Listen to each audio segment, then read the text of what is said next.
여기서 또 양보를 하게 되면은 강제노동이 아니었다고 하는 일본 정부의 견해에 한국이 동의를 해주는 꼴이 되잖아요. 그렇게까지 連れてきたんですがね、両端にいてもう出さないようにするんですよ。停車した時には特に注意しなきゃならないですね。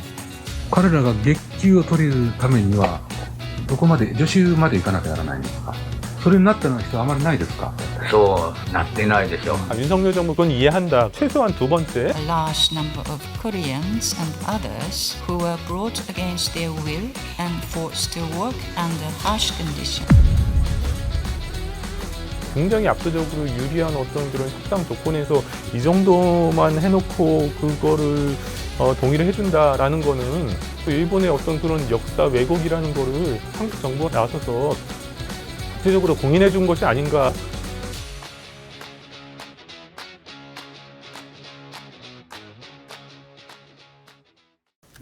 네, 안녕하세요. 저는 길윤영이라고 합니다. 저는 그 2013년부터 2017년까지 한 3년 반 동안 도쿄에서 특파원 생활을 했고요. 일본 전문가라고 이제 자칭하고 있나 별로 이게 인정은 못 받고 있는데 아무튼 제가 일본 특파원 생활을 했기 때문에요. 그 니가타현이라는 데 있는데요. 일본 반도가 있으면은 여기 태평양 쪽이 아니고 우리 동해 쪽에 니가타현이라는 좀 길쭉한 현이 있거든요. 이 현이 굉장히 그 유명한 현입니다. 여러분 아실지 모르지만 뭐 가와바타 야스나리라고 그 설국이라는 소설이 있잖아요. 이분이 뭐 노벨상을 받으신 분인데 터널을 통과하니 설국이었다 하는 그 바로 그 설국이 그 니가타고요. 겨울에는 눈이 되게 많이 오고 금이 유명한데요. 요거 그 니가타현 바로 앞에 표창같이 생긴 뾰족뾰족하게 생긴 섬이 있는데 그 섬이 이제 사도광산이고요. 1972년에 이집트에서 거기 나일강 옆에 그 이집트가 이제 경제 개발을 하려고 이제 전기가 필요하잖아요. 그래서 아스완 댐이라는 걸 만드는데 그 댐을 만들다 보면은 그 굉장히 유명한 람세스 유적이나 그때 이집트 유적들이 수몰이 되게 됐습니다. 굉장히 이거는 이집트뿐만이 아니고 세계적으로 전 인류적으로 굉장히 유명한 유산인데 이게 이렇게 잠기면 어떻게 하냐라는 반성에서 이전하도록 경제 지원도 하고 우리 인류한테 어떤 그런 유산들이 있는지를 리스트를 쭉 작성을 하게 됩니다. 그래도 아무거나 할 수는 없으니까 탁월하고 보편적인 가치, 아웃스탠딩, 유니버셜한 그런 가치가 있는 그 유물들을 선정을 해서 등재를 하게 되고요. 일본을 뭐 서양 사람들이 지팡그라고 부르고 뭐 황금의 나라 이렇게 불렀다고 하잖아요. 금이 많이 났습니다. 에도 시대부터. 유네스코 세계유산으로 이게 이제 27일 날에 등재가 됐습니다. 텔레비에서 보셨을 수도 있는데 산이 있는데 산이 이렇게 V자 모양으로 꺾인 데가 있어요. 그게 뭐냐면은 그때만 해도 막 사람들이 막 곡괭이랑 삽으로 이제 금맥이 있으니까 산을 이렇게 깎아먹어서 내려가서 이제 산을 캐는 거예요. 금을. 이제 그런 것들이 굉장히 특이하다. 그래서 아까 말씀드렸듯이 보편적이고 탁월한 인류가 이제 기억할 만한 가치가 있다라고 해서 이제 이게 등재가 된 겁니다. 세계유산으로 등재가 되는 게 일본한테 어떤 의미냐면은 딴 게 아니고 관광입니다. 관광. 근데 굉장히 이런 그 역사적인 유물 같은 거를 이렇게 등재를 하다 보면은 또 역사 문제가 이제 그 걸리게 되는데 일본이 전쟁을 하게 되면서 1938년 국가총동원 체제가 시행이 되면서 금광이기로 했는데 동도 났습니다. 동구리요. 구리가 이제 군수물자 아닙니까? 굉장히 많은 그 조선 사람들이 1940년부터 1519명이 이제 일어난 것으로 이제 확인이 되고 일본이 전쟁을 해야 되니까 총동원 체제에서 노무 동원 계획을 짭니다. 노동자가 30만 명 필요하다 그러면은 면사무소 직원들이랑 경찰관들이 와가지고 운동장으로 모이라고 그래가지고 여기 100명, 여기 100명 이렇게 할당을 해서 끌고 가는 겁니다. 근데 이분들이 일본어도 할지도 모르고 가가지고 개고생만 하고 돈도 못 받아오고 청양, 뭐 부여, 공주 이런 데서 많이 끌려가셨는데요. 100人連れてきたんですがね、両端にいてもう出さないようにするんですよ。停車した時には特に注意しなきゃならないですね。彼らが月給を取れるためにはどこまで助手まで行かなきゃならないんですか。それになったの人はあまりないですか。そうなってないでしょう。終戦と同時に帰るかどうするかどうしたらいいんだか誰も相手になる者がいないわけですね。 당연히 한국 입장에서는 일본 그래 사도광산이네 그 등재하는 건 좋은데 식민 지배에 의해서 너희들이 굉장히 침략 전쟁을 하려고 하는 가운데 조선 사람들을 끌려갔고 거기에 대해서 굉장히 명확한 입장 표명을 하고 거기에서 반성과 사죄를 한다면은 우리가 거기에 대해서 반대할 이유가 사실 하나도 없지 않습니까? 사실 그렇게 이제 우리가 이제 요구를 했어야 됐는데, 요번에 뭐 그와는 조금 다른 결과가 나와서 우리가 좀 반대를 하고 있는. 2015년 7월에 구남도라는 데가 이제 세계유산으로 등재가 되거든요. 거기도 똑같은데요. 거기도 뭐 다 사진 봐서 아시겠지만 굉장히 바다 위에 뭐 성 같은 시설이 하나 딱 서 있고 콘크리트로 만들어진 시설이고 거기서 막 바다에서 채광을 했다는 거잖아요. 그거 굉장히 특이하게 생기고 탁월한 보편적인 인류가 기억해야 될 가치가 있다. 그러니까 좋은데 그 조선 사람들이 가가지고 엄청나게 이제 강제 노동을 한 거에 대해서 이제 니네들이 인정을 하면 우리가 반대를 할 이유가 없다라고 얘기를 했거든요. 박근혜 정권 시기긴 했지만 열심히 한국 정부가 노력을 해가지고 A large number of Koreans and others who were brought against their will and forced to work under harsh conditions. 첫 번째 against their will, 그러니까 자기의 의사에 반해서, 두 번째 harsh condition, 굉장히 그 열악한 조건 하에서 forced to work, 그래서 일을 하도록 강요당했다라는 사실을 그거를 이렇게 얘기를 합니다. A large number of Koreans and others who were brought against their will and forced to work under harsh conditions. 그러고 나니까 한국 사람들이 그거를 강제 노동이라고 인정한 것까지는 아닌데 그래도 적어도 의사에 반해서 그리고 굉장히 열악한 환경 속에서 일을 하도록 했다라는 걸 인정을 해주니까 그래 뭐 그 정도면은 또 됐다 그래가지고 우리가 큰 문제 제기를 안 하고 그냥 이게 등재가 된 겁니다. 이게 아픈 뭐랄까요, 그 외교적인 패배라고 할 수 있었거든요. 근데 그러고 나니까 일본 내에서 우리가 너무 인정한 게 아니냐라는 이렇게 반대 의견이 생기고 도쿄에 이제 산업유산정보센터라는 거를 만들게 됩니다. 이게 2020년 3월달에 이제 그 시설을 만들게 되는데요. 본인들의 의사에 반해서 혹독한 환경 속에서 일했다는 거를 담담하게 그냥 전달을 했으면 문제가 아닌데. 뭐 조선인과 일본인의 차별은 없었다, 뭐 모두가 다 힘들었다, 막 이런 식으로 이제 전시물이 등재가 돼 있으니까 유네스코 같은 데서도 그 시설을 보면서 일본 이렇게 하면 안 된다고 굉장히 반대를 하게 됩니다. 그래서 이런 굉장히 우리한테 유리한 조건 하에서 이번 협상에 나선 거거든요. 세계유산위원회 회원국이 21개국인데요. 이제 우리나라도 그 회원국의 이제 입니다. 21개국 중에서 투표한 국가의 3분의 2 이상의 찬성이면 된다고는 되어 있는데 사실상 만장일치로 이제 이거를 결정을 해왔고 이게 관행으로 굳어져 있었기 때문에 우리나라가 반대를 하면은 미안하지만 끝까지 안 되는 거예요. 그럼 우리가 어쨌든 간에 최대한 외교적인 노력을 해서 아무리 윤석열 정권이라고 해도 적어도 2015년 정도의 그런 결정까지는 끌어낼 수 있지 않았을까 했더니 그런 내용은 강제성에 대한 내용은 온갖 거는 다 빼놓고 외교부에서 한다는 얘기가 전체 역사를 사도광산 현장에 반영하라는 결정을 성실히 이행하기 위한 선제적 조치를 취하는 것을 전제로 해서 뭐 등재 결정에 동의를 했다고 이렇게 나옵니다. 뭔 얘기야? 이게 기본적으로 뭔 얘기인지도 모르겠고 그 전체 역사라는 게 우리가 생각하는 전체 역사는 조선 사람들이 다시 말씀드리면 본인의 의사에 반해서 일본의 불법적인 식민 지배에 의해서 또 그 사람들이 굉장히 다른 나라를 침략하기 위한 중일 전쟁을 하기 위한 그런 어떤 전쟁의 흐름 속에서 우리 사람들을 불법적으로 강제로 끌어내서 해가지고 막 엄청난 그 가혹한 조건 속에서 일을 한 거잖아요. 그거는 우리가 강제 동원 피해자라고 얘기하고 그 작업을 우리가 강제 노동이라고 얘기를 하던 거거든요. 그런 건 다 싹 빠지고 그 사람들이 힘들게 열심히 일했다 정도의 내용만 이제 그 안에 남아 있게 되는 겁니다. 27일 그 결정이 나오니까 28일 날 요 사도광산 앞에 아이카와 향토 박물관이나 조그만 한 6평 정도 되는 시설 속에 뭐 자기네들이 나름대로 전체 역사를 얘기를 했다고 하는데 그러니까 이를테면은 거기서 조선 사람들도 참 힘들게 일했다 라는 내용만 나와 있게 됩니다. 그럼 그게 무슨 뜻이냐면은 일본의 그 조선에 대한 식민 지배가 자기네는 합법이었고 자기네들은 어떤 합법적인 행정 작용에 통해서 국가 총동원 체제 안에서 일하게 했는데 근로기준법적으로 좀 굉장히 열악해서 이 사람들이 고생을 했다 정도의 얘기만 담기게 되는 겁니다. 그거는 글쎄요, 한국 사람으로서 특히 우리가 굉장히 압도적으로 유리한 어떤 그런 협상 조건에서 이 정도만 해놓고 그거를 동의를 해준다라는 거는 일본의 어떤 그런 역사 왜곡이라는 거를 한국 정부가 나서서 국제적으로 공인해 준 것이 아닌가라는 비판을 받을 수밖에 없고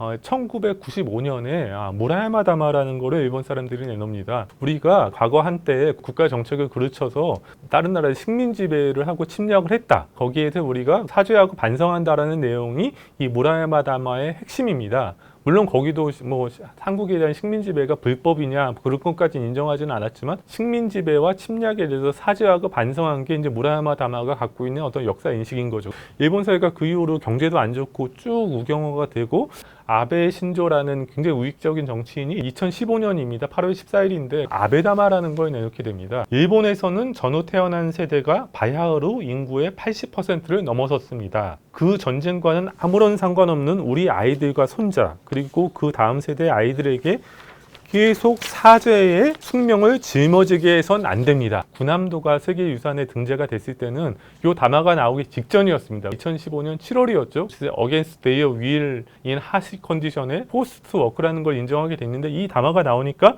이제 일본이 그런 거를 이제 할 수가 없어지게 된 겁니다. 그리고 나가서 또 뭐가 있었죠? 잘 기억해 보시면 2018년 10월에 한국 대법원 판결이 나오잖아요. 한국 대법원 판결의 핵심은 일본이 한국을 식민 지배한 것은 불법인 거고 불법적인 체제 안에서 진행됐던 전쟁도 역시 불법인 거고 그 일본이 국가 총동원 체제라는 것을 통해서 한국에 대해서 여러 가지 행정작용을 해서 조선 사람들이 끌어내가서 어떤 그런 가혹한 환경 속에서 일을 하게 한 거는 그것은 비인도적이고 불법적인 행위라는 것이 대법원 판결의 핵심이거든요. 그렇기 때문에 여기에 대해서 너희들이 배상해야 된다. 이런 얘기입니다. 근데 그런 판결이 나오니까 이거 일본 입장에서는 식민 지배가 합법이라는 견해인데 그래가지고 한일이 막 엄청나게 갈등을 했었잖아요. 2018년, 19년에. 일본 사람들이 전에는 그래도 징용공이라는 표현을 써왔습니다. 그 징용의 징은 징수할 때 징자고 뭐 강제로 뭐 강제한다는 얘기잖아요. 어느 정도 강제성이라는 표현이 이제 들어있는 건데 이거를 조선반도 출신 노동자들 이라는 표현을 바꾸게 됩니다. 2018년 11월부터요. 그러니까 그 판결이 나온 다음부터 그렇게 되니까 이거는 뭐라고 얘기하죠? 강제성을 사실상 부인하기 시작한 거죠. 그러더니 이제 2021년 4월 정도에 이르면은 어떤 일본 유신회의 바바 노부유키라는 의원이 일본 유신회는 자민당보다 더 우익 정당인데요. 한국 사람들이 자꾸 강제 연행, 강제 노동 뭐 이런 말을 쓰고 있는데 그런 말을 쓰는 게 적합합니까? 라고 물어봅니다. 일본 정부가 거기에 대해서 답변을 하는데 일본의 국가총동원법 4조의 규정에 근거한 국민징용령에 의해 징용된 한반도 노동자의 이입에 대해선 이런 법령에 의해 실시된 것이 명확해서 강제 연행 또는 연행이 아닌 징용이라는 표현을 쓰는 게 적절하다. 또 어쩌고 저쩌고 해서 이것은 강제노동에 해당되지 않는다. 이 사람이 자꾸 법을 얘기하잖아요. 국가총동원법 4조의 규정에 근거해서 이 얘기는 자기네들이 했던 것은 합법이고 당연히 조선을 식민 지배한 것도 합법이고 그 합법적인 법 절차에 따라서 이렇게 한 거는 문제가 없다. 근데 강제 노동이라고 하면 그거는 불법이 전제된 거거든요. 일본 사람들은 그게 아니고 우리 합법이다. 우리 합법이기 때문에 이거는 강제 연행과 강제 노동이라는 표현은 쓸 수가 없다. 이렇게 되니까 2015년과 2024년이 상황이 완전히 달라진 거잖아요. 그때 윤석열 대통령이 작년 3월에 대법원 판결에 의해서 피해자분들한테 일본 기업이 그거를 배상금을 줘야 되는데 피해자 지원재단이 그거를 3자 변제를 하기로 했잖아요. 그러고 나니까 기시다 총리가 한국에 옵니다. 우리가 굉장히 양보를 한 거니까 적어도 다시 한번 그런 어떤 식민 지배와 어떤 피해에 대해서 그런 어떤 사죄의 얘기를 해야 되잖아요. 근데 그런 얘기를 절대 안 하고 이제 기시다 총리가 그때 얘기했던 게 마음이 아프다. 라는 얘기는 마음이 아프다. 무라야마 다마의 식민 지배와 침략에 대한 어떤 사죄와 반성의 역사 인식이 사라지고 일본 사람이 나름대로 한국에 대해 성의를 보이려면 할 수 있는 말이 어떤 개인적인 감정을 얘기하는 거밖에 안 남게 되는 겁니다. 무라야마 다마 이전에 옛날에 일왕이 통속의 염을 금할 수 없다라는 얘기를 하잖아요. 그냥 자기 감정을 얘기하는 거잖아요. 기시다 총리도 마음이 아프다라는 이런 얘기밖에 못하는 거고 그 연장선상에서 이번에도 조선 사람들이 거기서 참 고생을 했지라는 정도의 것밖에 이제 못하게 이제 된 거죠. 일본이 그만큼 우경화가 됐다. 저는 그래도 이제 현실 외교를 다루는 기자니까 외교부 출입도 했고 한국 사람들이 이제 일본이랑 어떤 역사 문제 가지고 이런 어떤 협상을 할 때 속 시원하게 일본 사람들이 그 식민 지배는 불법이고 그거를 속 시원하게 왜 밖에 왜 이렇게 못하느냐라고 얘기를 하잖아요. 사실 그게 이제 쉽지가 않은 일입니다. 사실 이 식민지배가 불법이냐 합법이냐를 놓고 거의 1951년부터 1965년까지 한일 협정을 하는 관계 정상화를 하는 과정에서 한국이랑 일본이 13년 8개월을 싸웁니다. 그래도 결론이 안 나니까 당연히 그 연장선상에서 이게 강제노동이 있었다는 거를 한국이 일본한테 인정받게 하는 거는 사실상은 쉽지는 않습니다. 그러면 거꾸로 일본도 한국에 대해서 그게 강제노동이 아니었다는 거를 인정받게 하는 것도 그것도 어려워야 되는 거잖아요. 우리도 그거를 인정하면 안 되는 거잖아요. 이거를 전제로 해놓고 첫 번째는 니네 인정 안 해? 우리도 인정 안 해. 우리가 끝까지 반대하는 겁니다. 그러면은 이게 보류가 되면서 등재가 안 되는 게 첫 번째 선택지입니다. 그런데 그렇게 되면은 사실 이웃 나라고 옆에 있는 나라고 우리 관광객들도 엄청 많이 가고 일본이 하는 게 뭐 꼴보기는 싫지만 사실상 그건 쉽지는 않다. 윤석열 정부 그건 이해한다. 최소한 두 번째 2015년 정도 안을 아까 얘기했듯이 Against their will, under harsh condition, forced work 정도는 아무리 어려워도 좀 했어야 되지 않은가. 여기서 또 양보를 하게 되면은 강제노동이 아니었다고 하는 일본 정부의 견해에 한국이 동의를 해주는 꼴이 되잖아요. 뭐 그렇게까지 아무리 양보를 해도 할 것인가라는 거가 제가 생각이 들고, 제가 일본이 태도가 변화가 너무 어려워졌다고 했지만 이것까지는 정부가 따냈어야 된다.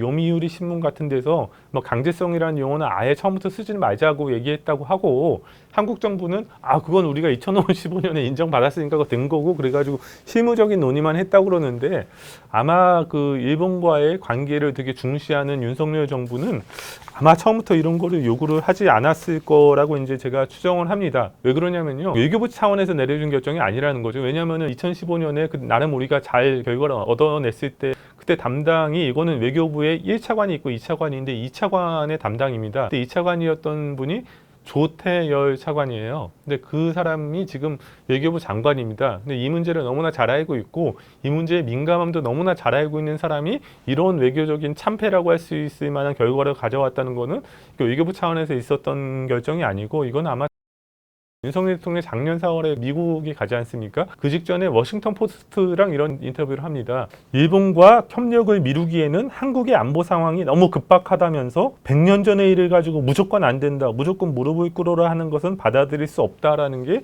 기본적으로 윤석열 대통령의 어떤 역사 인식과 안보 인식입니다. 그러니까 더 나아가서 윤석열 정부는 내년이면은 2025년이 됩니다. 2025년이면은 한일 국교 정상화가 1965년이잖아요. 그럼 60년 후가 되는데, 여기에 맞춰가지고 김대중 대통령과 오부치 그 일본 총리의 한일 파트너십 선언이라는 게 1998년에 나오잖아요. 근데 그 이후로 이제 한국과 일본이 좀 친해지고 일본 문화도 우리한테 개방이 되고 한국 문화도 소개가 되면서 한류붐도 일어나고, 되게 생각해보면 한 2000년대에는 되게 한일이 되게 기분 좋게 이제 서로 즐겁게 지냈을 때가 있잖아요. 근데 그거를 가능하게 했던 게 한일 그 파트너십 선언이라는 게 있는데, 한일 파트너십 선언 2.0을 하려고 합니다. 일본이 평화헌법을 유지를 하고 무라야마 다마를 존중하고, 그래서 평화를 사랑하고 역사를 반성하는 일본과 우리가 되게 잘 지내보자고 했던 게 그 한일 파트너십 선언이거든요.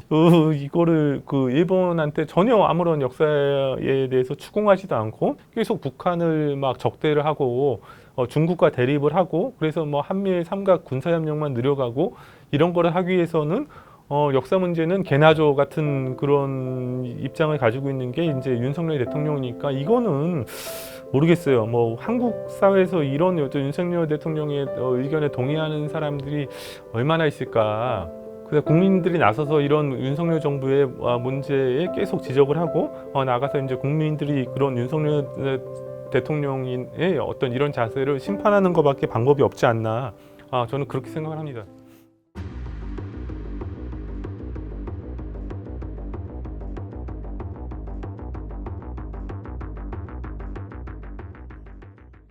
안녕하세요. 논설의 손원재입니다. 김건희 여사 황제조사 파문이 커지고 있습니다. 전두환부터 박근혜까지 역대 전직 대통령 누구도 검찰청 소환 조사를 피해가지 못했습니다. 전두환 씨는 검찰 출석을 거부하다가 체포 구속돼 조사를 받았습니다. 그런데 아무런 공적 자격이나 권한도 없는 대통령 배우자만이 이를 가볍게 무시했습니다. 자신의 안방이나 다름없는 경호처 관할 건물로 검사들을 불러 조사를 받았습니다. 검사들은 경호처에 휴대폰까지 제출해야 했습니다. 이쯤 되면 검사들이 불려가 조사를 받았다고 해야 하지 않을까요? 법치 원칙에 대한 조롱이 아닐 수 없습니다. 제가 헌법을 다시 찾아봤어요. 헌법 11조 모든 국민은 법 앞에 평등하다. 2항 사회적 특수 계급의 제도는 인정되지 아니하며 어떠한 형태로도 이를 창설할 수 있다. 어떻게 검사 휴대폰을 대통령 경호처에서 압수를 할 수가 있어요. 김건희 여사는 대한민국 국민과는 다른 사회적 특수계급이 돼버린 거예요. 봉건 왕조 시절도 아니고 21세기 대명천지에 이런 일이 벌어진 겁니다. 이 정도면 중전마마 조사를 넘어 여제 조사 아닙니까? 김건희 씨가 한국판 직창 모의입니까? 그래놓고도 김 여사 쪽은 경호 차원에서 불가피했다. 황제 조사 논란이 억울하다고 주장합니다. 국무회의를 하더라도 장관님들도 전화기를 갖다가 반납하고 들어갑니다. 첫 번째로는 뭐 녹음할 우려도 있고, 그다음에 두 번째로는 생중계할 수도 있잖아요. 그다음에 이제 세 번째가 가장 중요한데, 사실 핸드폰은 무선 조작으로 폭발이 가능하게 조작할 수도 있어요. 결국에는 대통령이나 영부인을 갖다 대면할 때는 당연히 핸드폰을 갖다 반납을 해야 됩니다. 어처구니 없습니다. 대통령의 공적 직무수행과 배우자의 사적 범죄 의혹 조사를 동일시하고 있습니다. 대통령 일가부치가 너도 나도 대통령 노릇을 했던 독재 정권 시절도 아닌데 말입니다. 애초 검찰 조사실로 출두했으면 폭발 테러 운운할 일도 없었을 겁니다. 이런 주장 자체가 김 여사가 얼마나 특권 의식에 젖어 있는지를 말해줄 뿐입니다. 최 변호사는 또 그 출장 조사 자리에서 김 여사가 검사와 국민들에게 죄송하다고 사과했다 주장도 했습니다. 수사를 받기 전에 조서에는 기재가 되지 않았지만 권사님들에게도 이런 자리에서 뵙게 돼서 송구스럽다. 또 그다음에 심려를 끼쳐드려서 국민들에게 죄송하다라고 말씀을 드리고. 도대체 왜 이러는 걸까요? 김 여사의 잘못된 행동은 당연히 국민을 향해 공식적으로 또 공개적으로 사과해야 할 사안입니다. 대통령 배우자가 명품백을 아무렇지도 않게 받아 챙기는 모습을 많은 국민이 지켜봤습니다. 권력의 타락, 국격의 추락에 큰 상처와 울분을 느꼈습니다. 그런데도 김 여사는 대국민 사과를 거부해 왔습니다. 지난 총선 전에도 국민이 아닌 한동훈 국민의힘 대표에게 문자를 보내 죄송하다고 하더니 이번에도 국민이 아닌 검사 앞에서 송구하다, 죄송하다고 했다는 겁니다. 한 대표는 당시 김 여사의 진심을 의심하고 답장하지 않았죠. 이번 검사들을 향한 사과도 진심으로 받아들일 사람은 많지 않을 겁니다. 검사를 향해 대리로 간접 사과를 한 걸 또 변호사가 대리로 공개하는 대리의 대리 사과라니 대국민 사과가 아니라 대국민 우롱에 가깝다고 느끼는 분들이 많을 것 같습니다. 지난 대선 기간 국민을 짜증나게 했던 개사과 논란을 떠올리는 분들도 많으실 겁니다. 이걸 공개하면 국민 마음이 좀 풀릴 거라고 생각한 것이라면 김 여사의 판단력에 깊은 의문을 갖지 않을 수 없습니다. 다시 출장 조사로 돌아와서 이번 조사는 4년 3개월 만에 첫 대면 조사이고 도이치모터스 주가 조작 의혹과 명품백 수수 등 두 가지 별개 사건이 겹친 방대한 내용에 대한 조사였다고 할 수 있습니다. 그런데 전체 조사 시간은 겨우 11시간 50분이었습니다. 저녁 식사 시간 1시간 30분을 빼면 실제 조사 시간은 주가 조작 5시간, 명품백 5시간 20분에 불과했습니다. 각 사건마다 조서 내용을 확인하는 데 걸린 시간까지 치면 실제로는 한 사건당 서너 시간도 걸리지 않았을 겁니다. 제가 최근에 고발당해서 경찰 조사 받았다고 말씀드렸는데 하나는 공직선거법 위반, 이거 조사받는데도 제가 3번 갔고요. 하루 6시간 봤는데 제가 이제 방송도 가야 되니까 못 가서 다음날 2시간 가고 나중에 3시간 또 갔어요. 11시간을 받았어요. 제가 완전 심플한 이런 사건도. 도대체 어떻게 10시간 11시간 만에 이 도이치모터스 주가 조작하고 명품백 이거를 어떻게 다 조사를 합니까? 특히 도이치모터스 주가 조작 사건은 사건 기간도 길고 주가 조작 시기도 1차, 2차로 나눠지는 데다가 시기마다 주가 조작 선수와 주포도 달라집니다. 김 여사와 모친 최은순 씨의 개입 행태도 미묘하게 차이를 보입니다. 김 여사는 자신과 모친의 계좌가 이용당했을 뿐이라고 주장하지만 실제로는 2차 시기에는 김 여사가 직접 8만 주 거래를 지시한 사실도 드러난 바 있습니다. 다른 누구도 아닌 주가 조작 사건 공판 검사가 1심 재판 증인신문에서 직접 밝힌 내용입니다. 2010년 11월 1일 문자 메시지로 김현이 12시에 3,300에 8만 개 때려달라 해주셈이라고 보내니 증인이 준비시킬 게요라고 답한 게 맞습니까? 그리고 또 매도하라 하셈이라고 김건희에게 문자 메시지를 보냈죠. 네. 그리고 7초 있다가 김건희 명의 계좌에서 3,300에 8만 주 매도 주문이 나오고 증인 명의 등으로 매수됐지요. 그럼 여기서 증인이 준비시킬게요라고 한 대상자는 누구죠? 저것도 추정밖에 할 수 없는데요. 아까와 같이 이종호 대표일 가능성이 있다고 보입니다. 하나만 추가로 물어볼게요. 당시에 김건희 명의 대신 증권 계좌는 영업점 단말로 김건희가 직접 직원에게 전화해 거래한 것입니다. 그런 저 문자를 봤을 때 누군가 김건희한테 전화해서 팔라고 했다는 건데요. 증인은 이종호인 것 같다고 했는데 그럼 이종호가 김건희한테 직접 연락해서 주문 내라고 할 수 있는 관계인가요? 그건 제가 잘 모릅니다. 이종호 대표하고 김건희는 제가 알기로는 권오수 도이치모터스 대표와는 다른 채널로 알게 된 걸로 압니다. 내가 묻는 건 저 상대방이 이종호라고 하는데 이종호가 권오수한테 연락해서 권오수가 김건희한테 연락하는 건가요? 이종호가 김건희한테 바로 연락하는 건가요? 관계가 전자가 맞는 것 같은데요. 이종호, 권오수, 김건희의 연락 구조라는 것이지요. 어떻습니까? 3,300원에 도이치모터스 주식 8만 주를 매도한 게 김건희 여사 본인이라는 얘기입니다. 민 씨의 연락을 누군가를 통해 받은 김 여사가 직접 영업점 직원에게 전화해 거래했다는 겁니다. 검사는 민 씨가 이종호 대표에게 연락하면 권오수, 김건희 순으로 연락이 이뤄졌을 것이라는 점도 지적했습니다. 여기서 이종호 대표는 최근 해병대 1사단장 무명 로비 의혹이 제기된 이종호 전 블랙펄 인베스트 대표와 같은 사람입니다. 주가 조작으로 의심되는 거래를 주도한 핵심 공범들의 연락 구조에 김건희 여사가 들어있고 실제 직접 거래를 실행하기까지 했다는 것을 의미합니다. 이런 사실관계를 제대로 밝혀내기 위해서는 치밀한 준비를 통해서 당시 전후 사정을 들어 거짓 답변을 할 수 없도록 압박하는 게 정석입니다.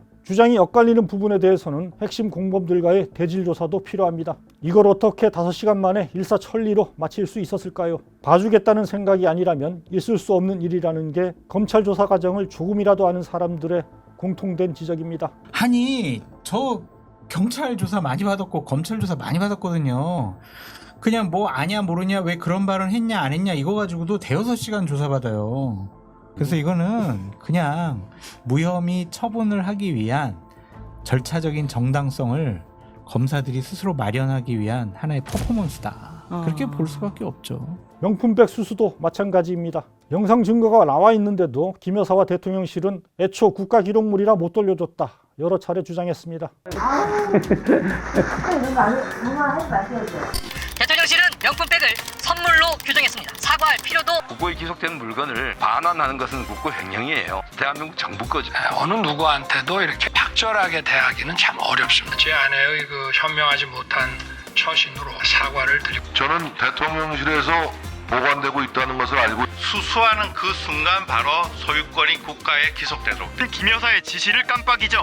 가방을 반환하지 못했다는 취지 기분 나쁘지 않도록 추후에 돌려주라. 김 여사가 돌려주라고 지시했는데도 대통령실 행정관이 깜빡 잊고 돌려주지 않았다. 말을 바꿨습니다. 명품백이 언제부터 어디에 보관되어 있는지 상표를 뗐는지 다시 포장을 했는지도 명확치 않습니다. 고가 양주와 화장품은 어떻게 처리했는지도 밝히지 않고 있습니다. 제대로 조사하려면 명품백부터 압수수색해서 그간 해온 주장의 진위부터 낱낱이 확인해야 합니다. 신고 의무가 있는 윤 대통령이 이 사실을 알고도 왜 신고하지 않았는지도 밝혀내야 합니다. 그동안 이런 사전조사 작업은 전혀 없었습니다. 명품백을 전달한 최재형 목사와도 입장이 상반되는 만큼 진실을 밝히기 위해선 대질조사도 불가피한 사항이었습니다. 그러나 이런 기본은 전혀 지켜지지 않았습니다. 지금 가장 중요한 건 대질이 없습니다. 받아쓰기 하겠다는 거 아닙니까? 네. 그 진술에 의문점이 있으면 대질을 시켜야 됩니다. 최재형 목사도 불러서 대질을 하고 도이치건도 뭐 권원수라든가 그다음에 이종호 씨라든가 그때 작전 세력들도 불러서 대질을 해야 되는데 그걸 지금 전혀 없이 그냥 한 번에 그냥 끝냈다는 거 아닙니까? 예. 더욱 한심한 건 이처럼 노골적인 봐주기가 의심되는 조사를 하고서도 반성은커녕 오히려 배째라식으로 나오는 서울중앙지검과 수사팀의 행태입니다. 앞서 이원석 검찰총장은 지난 5월 명품백 의혹 수사를 위한 전담팀을 구성해 철저한 수사를 하라 서울중앙지검에 지시한 바 있습니다. 또 이달 초엔 주가 조작 사건과 관련해 4년 전 추미애 법무부 장관 시절 박탈된 검찰총장의 수사 지휘권을 복원시켜달라 박성재 법무부 장관에게 요청했습니다. 그러나 모두 무시됐습니다. 법무부 장관은 장관의 지휘권 발동은 극도로 제한돼야 한다. 이런 이상한 이유를 대며 이 총장 요청을 거부했습니다. 박 장관이 대통령실과 서울중앙지검이 조율을 하고 있으니 총장은 빠지라 이런 취지의 언급을 했다는 얘기도 대검 쪽에서 나옵니다. 왜 거부당했다고 보십니까? 아마 용산의 하명이 있었지 않았나 생각합니다. 최근에 민정수석 부활이라든가 뭐 이런 걸 보면 검찰 인사를 보면은 윤석열 부부의 사법 리스크를 관리하는 인사에 불과하다. 검찰 조직을 공정하게 이끈다라든지 수사 능력 이런 걸 보질 않고요. 그러자 윤석열 검찰총장 시절 대변인이었죠. 대표적 친윤 검사인 이창수 서울중앙지검장은 총장에게 수사지휘권이 없다는 점을 들며 김 여사 방문 조사를 멋대로 용산과 협의해 결정하고 조사에 들어간 사실조차 즉시 보고하지 않았습니다. 주가 조작 사건 조사가 끝나고 총장에게 수사지휘권이 있는 명품백 조사에 들어가고서야 뒤늦게 그나마도 3시간 넘게 지난 시점에서야 대검에 이를 보고했습니다. 사실상 조사를 다 마치고 조사를 확인할 때쯤에 조사한다고 보고를 한 겁니다. 당연히 지시 불이행입니다.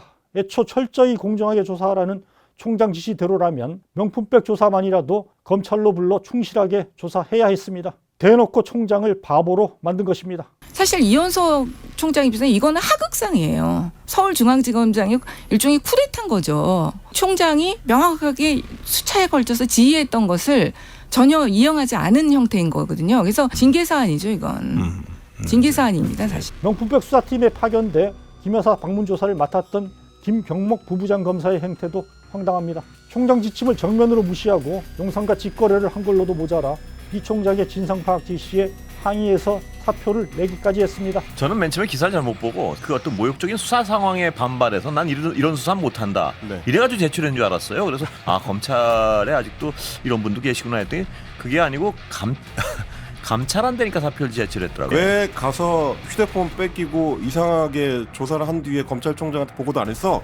라고 하는 질책을 받자 사표를 낸 것처럼 보이는 상황이라 좀 방향이 잘못된 것 아닌가. 사표를 받지 말라는 총장 지시도 복귀했지만 과연 이런 검사와 수사팀에게 뭘 더 기대할 수 있을지 의문이 큽니다. 김 검사는 공정한 수사와 처리를 위해서라고 복귀의 변을 내놨는데요. 코미디도 이런 코미디가 또 있을까 싶습니다. 잘 나가는 검사의 정신세계가 얼마나 국민과 동떨어져 있는지 한국 법조 엘리트의 민낯이 드러난 사례가 아닐까 합니다. 결과적으로 이번 축천무식 방문조사는 검찰공화국의 검사들조차 발 아래 꿀리는 김 여사의 높은 위상을 재확인시키면서 이 나라가 김건희의 나라냐 이런 물음을 다시 불러내고 있습니다. 검찰에는 두고두고 치욕의 기록으로 남을 것입니다. 다수 검사들은 그런 의식조차 없어 보입니다만 제가 본 한 20년 동안 검찰의 가장 치욕스러운 결정을 한 간부, 중앙지검장 정도 되는 분 중에서는 가장 치욕스러운 결정을 했다. 그러나 세상 일이 권력자 마음대로 돌아가는 것만은 아니죠. 지금은 검사위의 여사가 군림하는 것처럼 보입니다.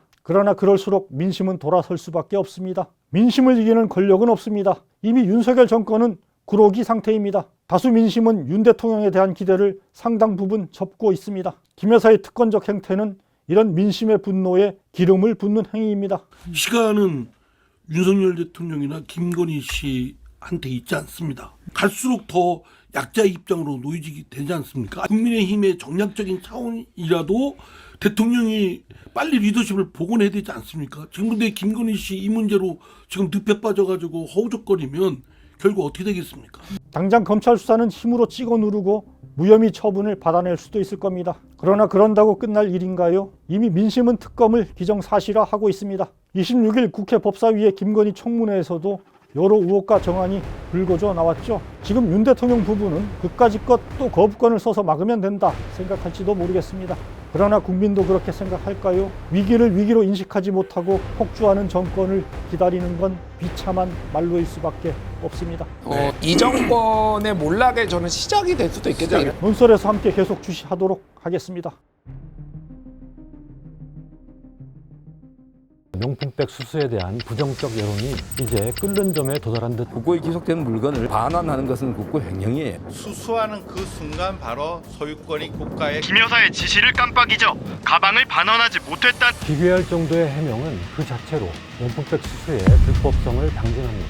검찰이 제3의 장소에서 조사하는 방안을 유력하게 떠오르는 사례가 있습니다. 2008년 이명박 당시 대통령 당선자를 조사했습니다. 장소는 서울 북악산의 고급 한정식집인 삼천가 꼬리곰탕 정식을 먹은 시간을 포함해 3시간이었습니다. 꼬리곰탕 특검이라는 오명을 우리 법 앞에 예외도 특혜도 성역도 없다. 김 여사를 소환 조사해야 합니다. 도이치모터스 주가 조작 연루 의혹도 함께 조사할지 주목됩니다. 절대 사표 내지 마라. 내가 VIP한테 얘기를 하겠다. 그 사람이 지금 입을 열면 영부인까지 다칠 수 있다는 거 아니야. 주가 조작 사건을 연피성 조사에 그쳐선 안 될 것입니다. 영부인 그림자만 나와도 벌벌 떨고 있습니다. 이런 검찰이 존재할 이유도 없을 것입니다.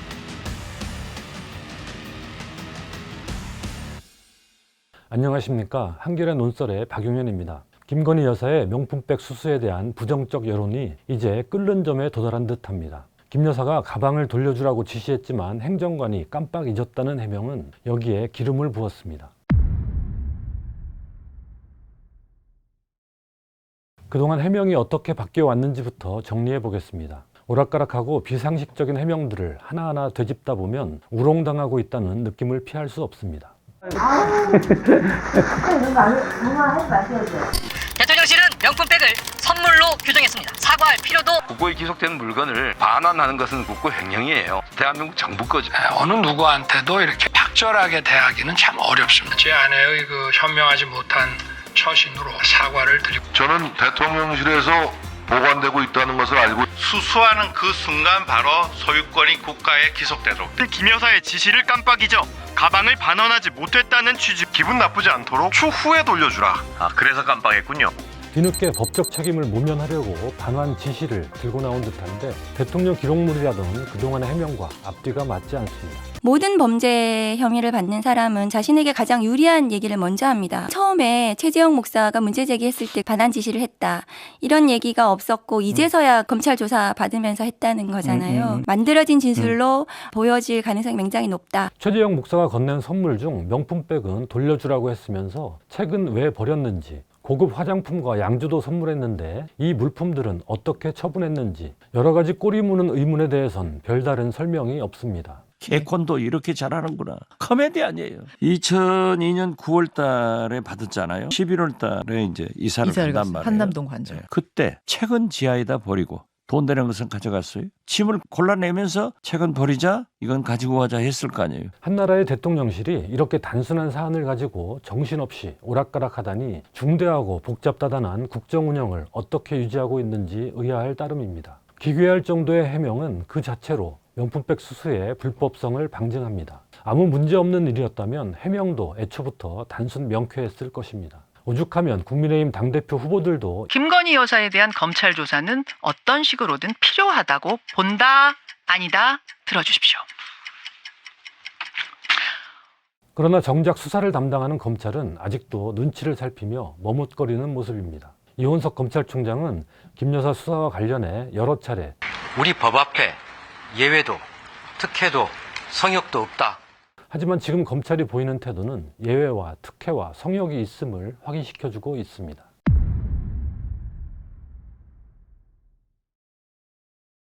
검찰은 이 가운데 제3의 장소에서 조사하는 방안을 유력하게 검토하고 있는 것으로 취재 결과 파악됐습니다. 제3의 장소 조사하면 떠오르는 사례가 있습니다. 네, 전 요즘 제가 다시 이제 한국에 돌아와서 인터넷 금융회사를 창립을 했습니다. BBK라는 2008년 이명박 전 대통령의 BBK 주가 조작과 도곡동 땅 및 다스 차명 보유 의혹에 대한 특검 수사 때입니다. 당시 특검팀은 수사 만료 6일을 앞두고 일요일 저녁 이명박 당시 대통령 당선자를 조사했습니다. 장소는 서울 북악산의 고급 한정식집인 삼천각이었고 조사 시간은 이명박 당선자와 특검팀이 함께 꼬리곰탕 정식을 먹은 시간을 포함해 3시간이었습니다. 수사 의지가 없었던 것입니다. 2008년 정호영 특검팀 수사에서 과연 어떤 허점들이 있었기에 이렇게 얘기가 지속되고 있는 것인지. 수사 막판에 정특검이 이명박 당선자를 대면 조사를 하긴 했지만 한정식집에서 만나 꼬리곰탕을 먹으면서 2시간여 만에 마친 조사였기 때문에 당시 상당한 논란이 일었습니다. 결국 특검은 이 전 대통령을 모두 무혐의 처분해 꼬리곰탕 특검이라는 오명을 남겼습니다. 이후 재수사가 진행됐고 13년이 지난 2020년 대법원은 이 전 대통령이 다스의 실소유주라고 판단하고 다스 자금 횡령 등 혐의로 징역 17년을 확정했습니다.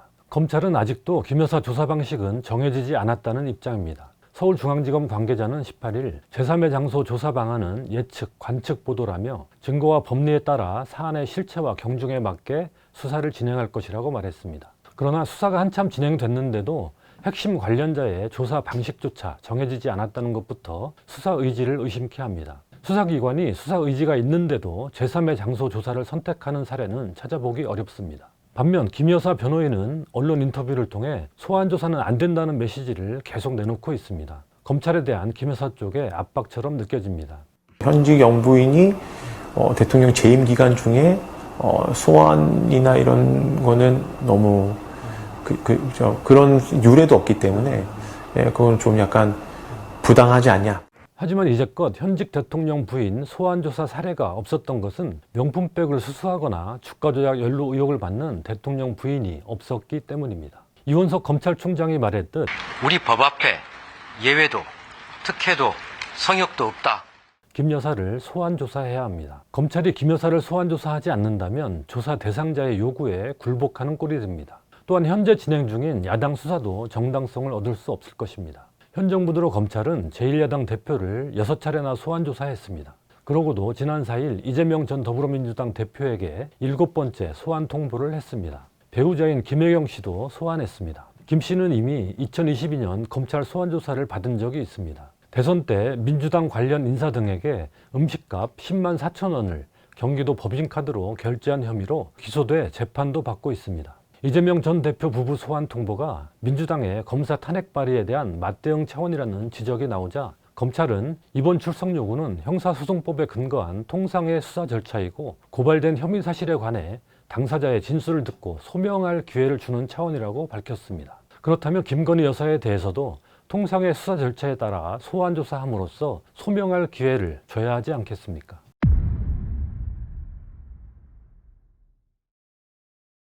검찰이 명품백 사건으로 김 여사를 조사할 때 도이치모터스 주가 조작 연루 의혹도 함께 조사할지 주목됩니다. 진작에 별도로 조사했어야 할 사안입니다. 그동안 명품백 주가 조작 동시 조사는 당연한 수순으로 전망됐는데 현재 검찰 분위기는 꼭 그렇지도 않은 듯합니다. 서울중앙지검 관계자는 18일 관련 질문에 정해진 바 없다고 답했습니다. 도이치모터스 주가 조작 사건은 현 정부와 검찰의 아킬레스건과도 같습니다. 검찰의 불공정을 상징하는 사건이 됐습니다. 공범들의 1심 유죄 판결이 난 지 1년이 넘도록 김 여사는 조사조차 받지 않았습니다. 주가 조작은 매우 심각한 범죄입니다.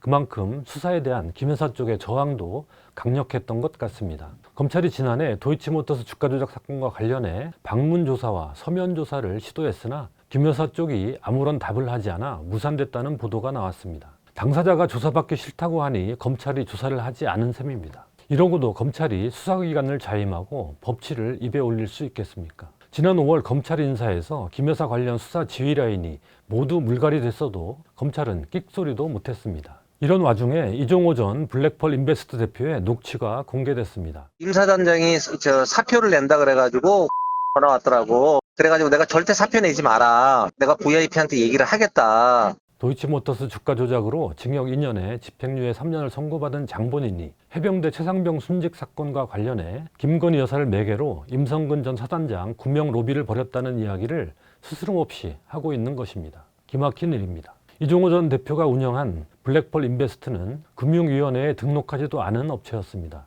이런 업체가 투자 자문이나 투자 업무를 하는 것은 자본시장법 위반입니다. 1심 판결은 이 회사가 도이치모터스 주가 조작의 컨트롤 타워였다고 판단했습니다. 이 회사에서는 김건희라는 이름의 엑셀 파일도 발견됐습니다. 그런데도 이종호 전 대표가 김건희 여사를 VIP라 부르며 활개치고 다닐 수 있었던 배경은 주가 조작 사건에 대한 검찰의 태도와 떼어 생각할 수 없습니다. 이 전 대표와의 통화 녹취를 공개한 김규현 변호사는 이 전 대표가 거리낌 없이 행동할 수 있는 이유를 짐작할 만한 증언을 했습니다. 제가 또 그분이 처음 만났을 때 제가 검사 그만둔 지 한 달밖에 안 됐을 때인데 너 누구 밑에 있었냐 하면서 제가 근무했던 근무지 뭐 같이 근무했던 사람들 다 아시더라고요. 그래서 저도 이상해서 그분에 대해서 알아봤더니 도이치 사건의 공범이셨던 거예요. 네. 그래서 제가 이거를 저를 소개해줬던 그 송 선배님한테 선배님 이런 게 있는데 아셨습니까? 라고 했더니 아시더라고요. 오 알고 있어 하면서. 그런데 그분 그렇기 때문에 그 사람이 지금 입을 열면 영부인까지 다칠 수 있다는 거 아니야. 그렇기 때문에 용산에서 굉장히 지금 신경을 써주고 있다. 이런 취지로 제가 또 듣기도 했습니다. 그런데 아무리 김 여사 쪽이 이종호 전 대표를 신경 써준다고 하더라도 검찰이 도이치모터스 주가 조작 사건, 특히 김 여사 관련 부분을 엄정히 수사하는 상황이라면 주가 조작 공범인 이 전 대표가 저런 언행을 보일 수 있었을까요? 검찰이 김 여사를 제대로 수사하지 못할 것이라는 믿음이 있었기에 그런 언행이 가능하지 않았을까요?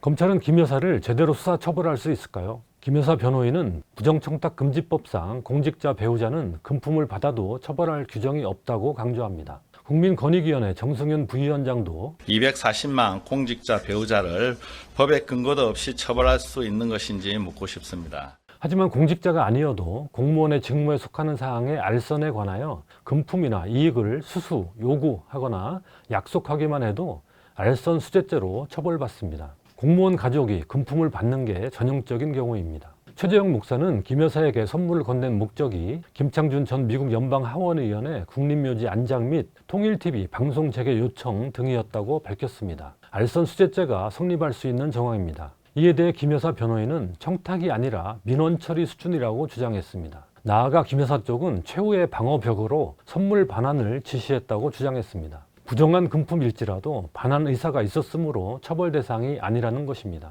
이 같은 방어 논리를 검찰이 그대로 받아줄까요? 정말 그렇게 된다면 앞으로 240만 공직자의 배우자들은 마음 놓고 금품을 받아도 될 것입니다. 그날 일기장에 반환할 생각이다 라고 적어줬다가 나중에 문제될 때 증거로 제출하면 처벌을 피할 수 있게 될 것입니다. 법이 웃음거리가 될 것입니다. 주가 조작 사건은 어떨까요? 이종호 전 대표 녹취로 인해 도이치모터스 주가 조작 사건이 다시 한번 여론의 주목을 받게 된 지금도 검찰이 김 여사를 제대로 조사하지 않고 넘어간다면 앞으로 검찰은 무슨 낯으로 또 다른 주가 조작 사건을 수사할지 의문입니다. 주가 조작 사건을 명품백 사건에 끼워 넣기 식으로 면피성 조사에 그쳐선 안 될 것입니다. 철저히 조사한 뒤 신속히 결론을 내야 합니다. 김건희 여사는 제대로 조사 한번 받지 않고 홀로 법위에 군림하고 있습니다. 심지어 변호인을 앞세워서 소환은 부적절하다라는 수사 가이드라인을 마음대로 검찰에 내리는 지경에까지 이르렀습니다. 그러나 검찰은 군소리 하나 못하고 대통령 부부 심기 살피기와 용산 방탄 부역에만 급급합니다. 야당 대표와 정적을 향해서는 망나니처럼 칼춤을 추더니 용산 앞에 서면 오금을 저리고 영부인 그림자만 나와도 벌벌 떨고 있습니다. 이런 검찰이 정권의 사실상 1인자인 영부인을 상대로 공정한 수사를 진행할 리 있겠습니까? 검찰이 김 여사를 원칙대로 공정하게 수사하는지 판가름 날 첫 번째 관문은 소환 조사를 하느냐 여부입니다. 궁색한 다른 방식을 택한다면 법 앞에 성역과 특혜와 예외를 인정하는 꼴이 됩니다. 그러면 법치주의가 망가지게 됩니다. 더 이상 검찰이 존재할 이유도 없을 것입니다.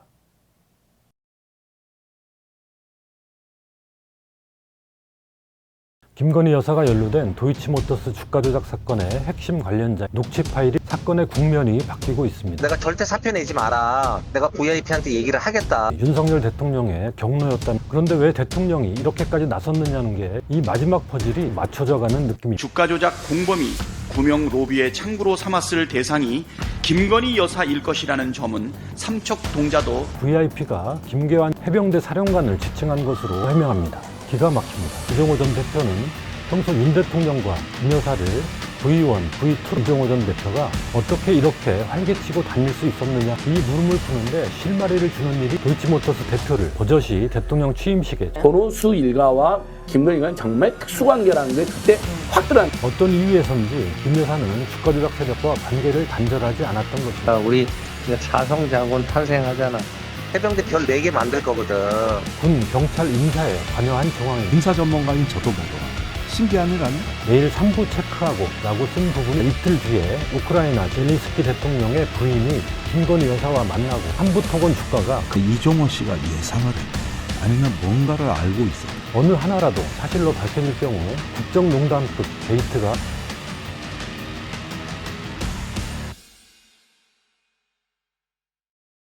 안녕하십니까. 한겨레 논설의 박용현입니다. 김건희 여사가 연루된 도이치모터스 주가 조작 사건의 핵심 관련자인 이종호 전 블랙펄 인베스트 대표가 최상병 순직 사건과 관련해 VIP에게 임성근 사단장 구명 로비를 했다고 말하는 녹취 파일이 공개됐습니다. 사건의 국면이 바뀌고 있습니다. 이번 녹취는 공익신고자인 기억 변호사와 나눈 대화입니다. 앞서 해병대 출신 인사 5명이 지난해 5월 임성근 사단장이 있는 포항을 방문해 함께 골프를 치려 계획한 카카오톡 단체 대화방이 공개됐는데 이종호 전 대표와 기억 변호사가 여기에 함께 포함되어 있었습니다. 선배님, 그러고 보니까 일전에 해병대 가기로 한 거 있었잖아요. 사단장 난리 났대요. 임성근이? 네. 그러니까 말이야. 아니 그래서 그 임 사단장이 사표를 낸다 그래가지고 전화 왔더라고. 그래가지고 내가 절대 사표 내지 마라. 내가 VIP한테 얘기를 하겠다. 원래 그거 별 3개 달아주려고 했던 거잖아. 위에서 그럼 지켜주려고 했다는 건가요, VIP? 그렇지.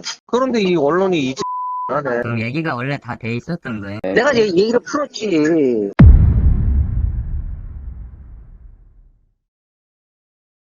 최상병 순직 수사 외압 사건의 촉발점이 윤석열 대통령의 경로였다는 것은 그동안 기정사실화했습니다. 윤 대통령의 개인 휴대전화를 비롯한 수많은 통화 기록이 드러났고 대통령실 고위 관계자가 해병대 수사단이 혐의자를 많이 만들었으니 바로잡으라고 대통령이 야단을 쳤다고 실토하는 발언까지 했습니다. 그런데 왜 대통령이 이렇게까지 나섰느냐는 게 여전히 남는 의문이었습니다. 이 마지막 퍼즐이 이번 녹취 공개로 맞춰져가는 느낌입니다. 이종호 전 대표, 김건희 여사, 윤 대통령으로 이어지는 구명 로비 라인이 그려지기 때문입니다. 보도가 사실이라면 주가 조작 공범이 구명 로비의 창구로 삼았을 대상이 김건희 여사일 것이라는 점은 삼척동자도 알 일이 아닙니까? 사건의 몸통이 윤석열 대통령 부부라는 자백이자 스모킹 건입니다. 이종호 전 대표는 구명 로비를 부인했습니다. 해당 발언은 멋쟁 해병 단체 대화방 참여자 중 한 명인 해병대 출신 전직 경호처 직원 니은 씨가 자신에게 보내준 문자를 그대로 읽어준 것이라고 했습니다.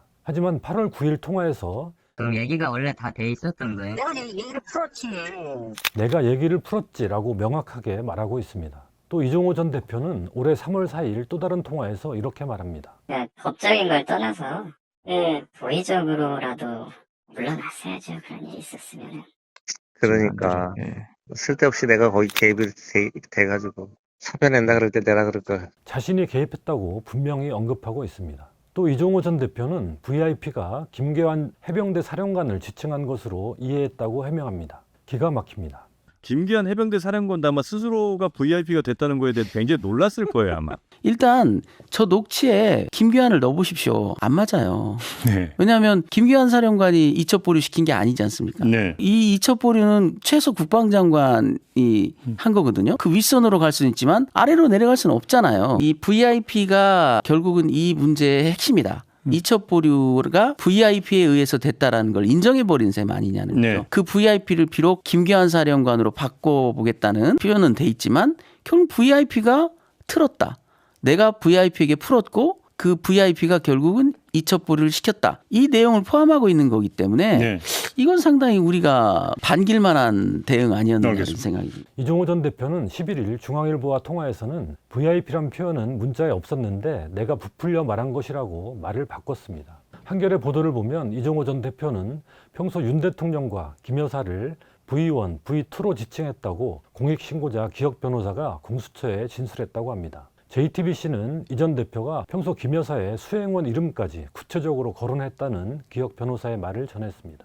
어떤 일을 부탁하려면 누구누구에게 해야 한다. 이런 식으로 실명을 말하면서 설명을 했다고 합니다. 또 김 여사를 어릴 때부터 알았는데 어느새 영부인이 됐다. 이런 식의 얘기도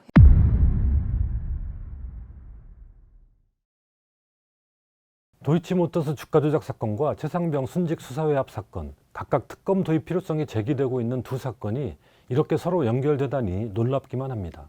그런데 여기에서 드는 의문은 도이치모터스 주가 조작 사건으로 지난해 2월 1심에서 징역 2년에 집행유예 3년의 유죄 선고를 받고 현재 항소심 재판이 진행 중인 이종호 전 대표가 어떻게 이렇게 활개치고 다닐 수 있었느냐 하는 점입니다. 1심 판결문을 보면 김 여사 명의의 증권 계좌가 권오수 전 도이치모터스 회장 또는 이종호 전 블랙펄 인베스트 대표에게 일임됐거나 이들이 계좌를 운영했다는 게 재판부 판단입니다. 또 블랙펄 인베스트가 시세 조종의 컨트롤 타워였다고 평가했습니다. 이 회사에서는 김건희라는 이름의 엑셀 파일도 발견됐습니다. 만약 김 여사가 주가 조작에 관여하지 않았다면, 즉 자신도 모르게 계좌가 주가 조작에 이용당한 것이라면 이종호 전 대표 등 주가 조작 세력은 김 여사를 억울하게 커다란 곤경에 빠뜨린 게 됩니다. 그렇다면 이들과 김 여사의 관계는 나빠지는 게 상식적입니다. 더구나 김 여사는 지금 대통령 부인입니다. 주가 조작 세력은 숨죽이고 은인자중하는 게 당연합니다. 그러나 이종호 전 대표가 VIP를 자연스럽게 거론하고 친밀한 관계를 자랑하고 다녔다니 어떻게 이런 일이 가능했을까요? 이 물음을 푸는데 실마리를 주는 일이 있었습니다. 2022년 5월 10일 윤석열 대통령 취임식에 권영민 도이치모터스 대표가 초청됐습니다. 도이치모터스 주가 조작의 주범격인 권오수 전 회장의 아들입니다. 김 여사가 주가 조작 연루 의혹을 받고 있는 상황에도 아랑곳하지 않고 도이치모터스 대표를 버젓이 대통령 취임식에 초청한 것입니다. 권 대표는 윤석열 대통령 내외의 친인척 등이 앉은 주요 인사석에 앉았습니다. 사진을 보면 권 대표 앞쪽으로 윤 대통령의 아버지 고 윤기중 교수가 보입니다. 그날 취임식을 보면요, 친인척보다 더 가까이 있어요. 권오수 일가와 김건희가 정말 특수관계라는 게 그때 확 드러납니다. 어떤 이유에선지 김 여사는 주가 조작 세력과 관계를 단절하지 않았던 것입니다. 이종호 전 대표가 평소 VIP를 거론하고 다니는 것도 그래서 가능한 일이라고 짐작할 수 있습니다. 김건희 여사의 주가 조작 사건 결정적인 공범의 진술이 김건희 여사의 수사에서 엄청나게 중요하거든요. 이 사람이 어떻게 진술하냐 중요하기 때문에 이 사람의 압력, 이 사람의 청원, 이 사람의 청탁 이런 것에 약할 수밖에 없는 거죠. 그래서 이 사람한테 뭔가 이런 것들을 잘 하기 위해서 임성근 사단장에 대한 이 주포의 청탁 요청을 이것을 들어주는 과정에서 이런 외압이 형성이 됐다.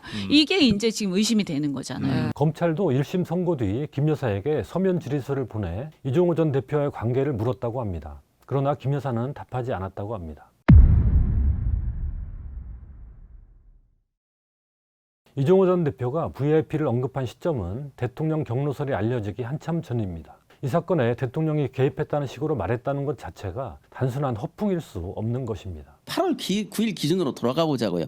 이첩 보류를 대통령이 시켰다고 대통령 경로설이 알려졌습니까 그때? 아무도 일반인들은 모를 때예요.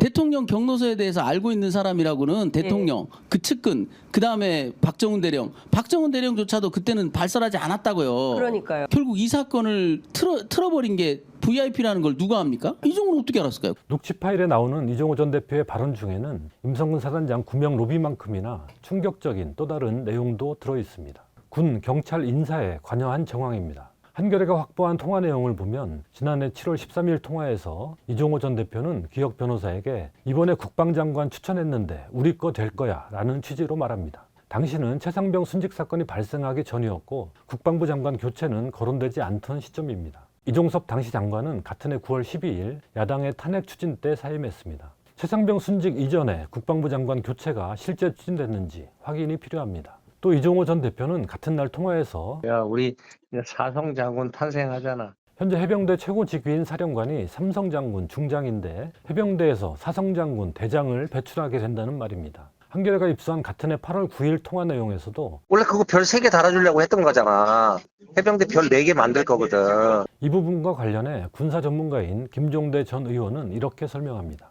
실제로 그런 일이 일어나 올해 4월에 국방부 출입 기자들이 일제히 윤 정부 임기 내 해병대 사성장군 나온다 이런 기사를 보도하기에 이르릅니다. 그런데 이종호 씨는 작년에 어떻게 이걸 알고 있었을까? 작년에 물경 거의 8개월 전에 사성장군 나온다. 이거 어떻게 알고 있었을까? 군사 전문가인 저도 모르는데 신기한 일 아니에요? 참 대단하신 인물이야. 대단하신 인물.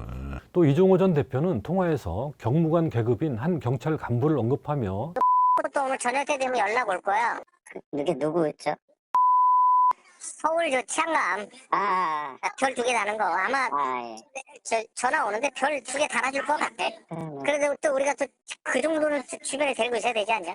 경찰 고위 간부 승진 인사에 관여하고 있다는 뜻으로 들립니다. 다만 한겨레 취재 결과 해당 경무관은 실제 승진이 되지는 않았습니다. 이종호 전 대표가 삼부토건 오너 일가와 친분을 언급하는 녹취도 있다고 합니다. 앞서 언급한 멋쟁 해병 단체 대회방에는 이 전 대표가 내일 3부 체크하고 라고 쓴 부분이 있습니다. 이 3부가 삼부토건을 언급하는 게 아니냐는 의문이 제기됐습니다.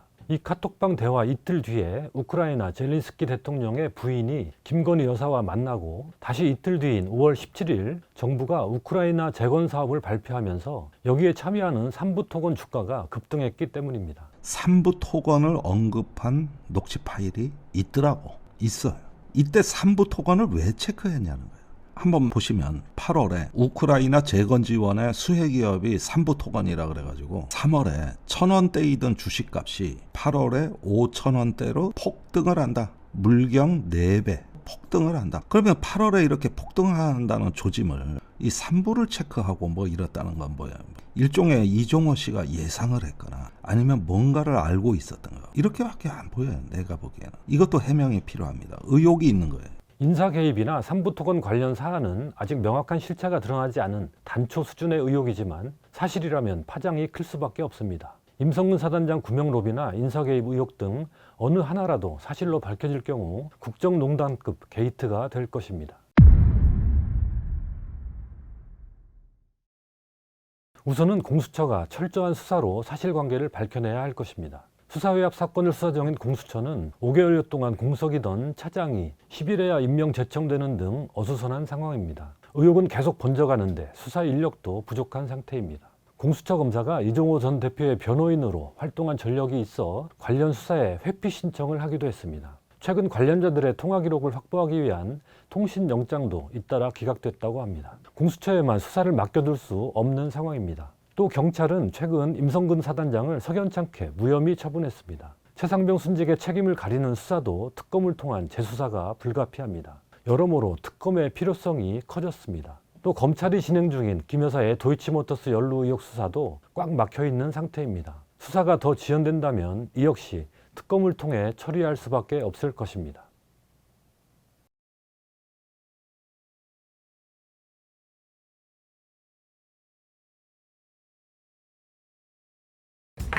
마이크 좀 켜도 될까요? 너무 가까워서 어색하긴 한데. 소주잔. 저 GS 건설 계셨었죠? 처음에는 LG 건설에 입사했고요. 저 다니면서 이제 이름이 바뀌었습니다. 그래서 처음에 들어왔을 때는 그 경영 본부에서 있었고요. 그래서 계속 일하다가 이제 입사 몇 년에 하셨어요? 2002년에 했습니다. 이제 6년 일하다가 제가 애널리스트가 됐죠. 그게 그럼 2008년? 2007년입니다. 글로벌 금융위기 바로 전에. 네, 동양증권 애널리스트로 시작을 했고요. 그다음에 이제 증권사를 4군데 다녔죠. 어디 다녔어요? 동양증권, 한화증권, 현대차증권, 마지막에 미래에셋증권. 그 주로 하셨던 게 그러니까 저 부동산. 사실 부동산 애널리스트는 없어요. 건설이죠? 건설. 네, 건설업을 분석했고 그러면서 이제 자연스럽게 부동산을 리서치할 수밖에 없죠. 왜냐면 건설회사들이 부동산에서 돈을 버니까. 그럼 그만두신 게 언제예요? 작년 2023년 5월에 그만뒀습니다. 아, 그런 거예요? 네. 1년이 좀 넘었죠. 그럼 풀이 되신 게 얼마 안 됐군요. 네. 그러면 여기저기 방송 나오고 하셨던 건 그 전 아닌가요? 그 전부터 조금씩 나왔는데 뭐 제약이 좀 있었죠. 아무래도 회사 안에 있었으니까 좀 제약이 있었고 그래서 그렇게 많이 나오진 않았고. 전 되게 오래전부터 본 것 같아서 한참 되신 줄 알았어요. 하고 싶은 일도 좀 있었습니다. 어떤? 이제 두 가지가 저한테 좀 충격으로 다가왔는데 첫 번째는 집값이 막 오르면서 이것 때문에 한국에 여러 가지 문제가 생겼잖아요.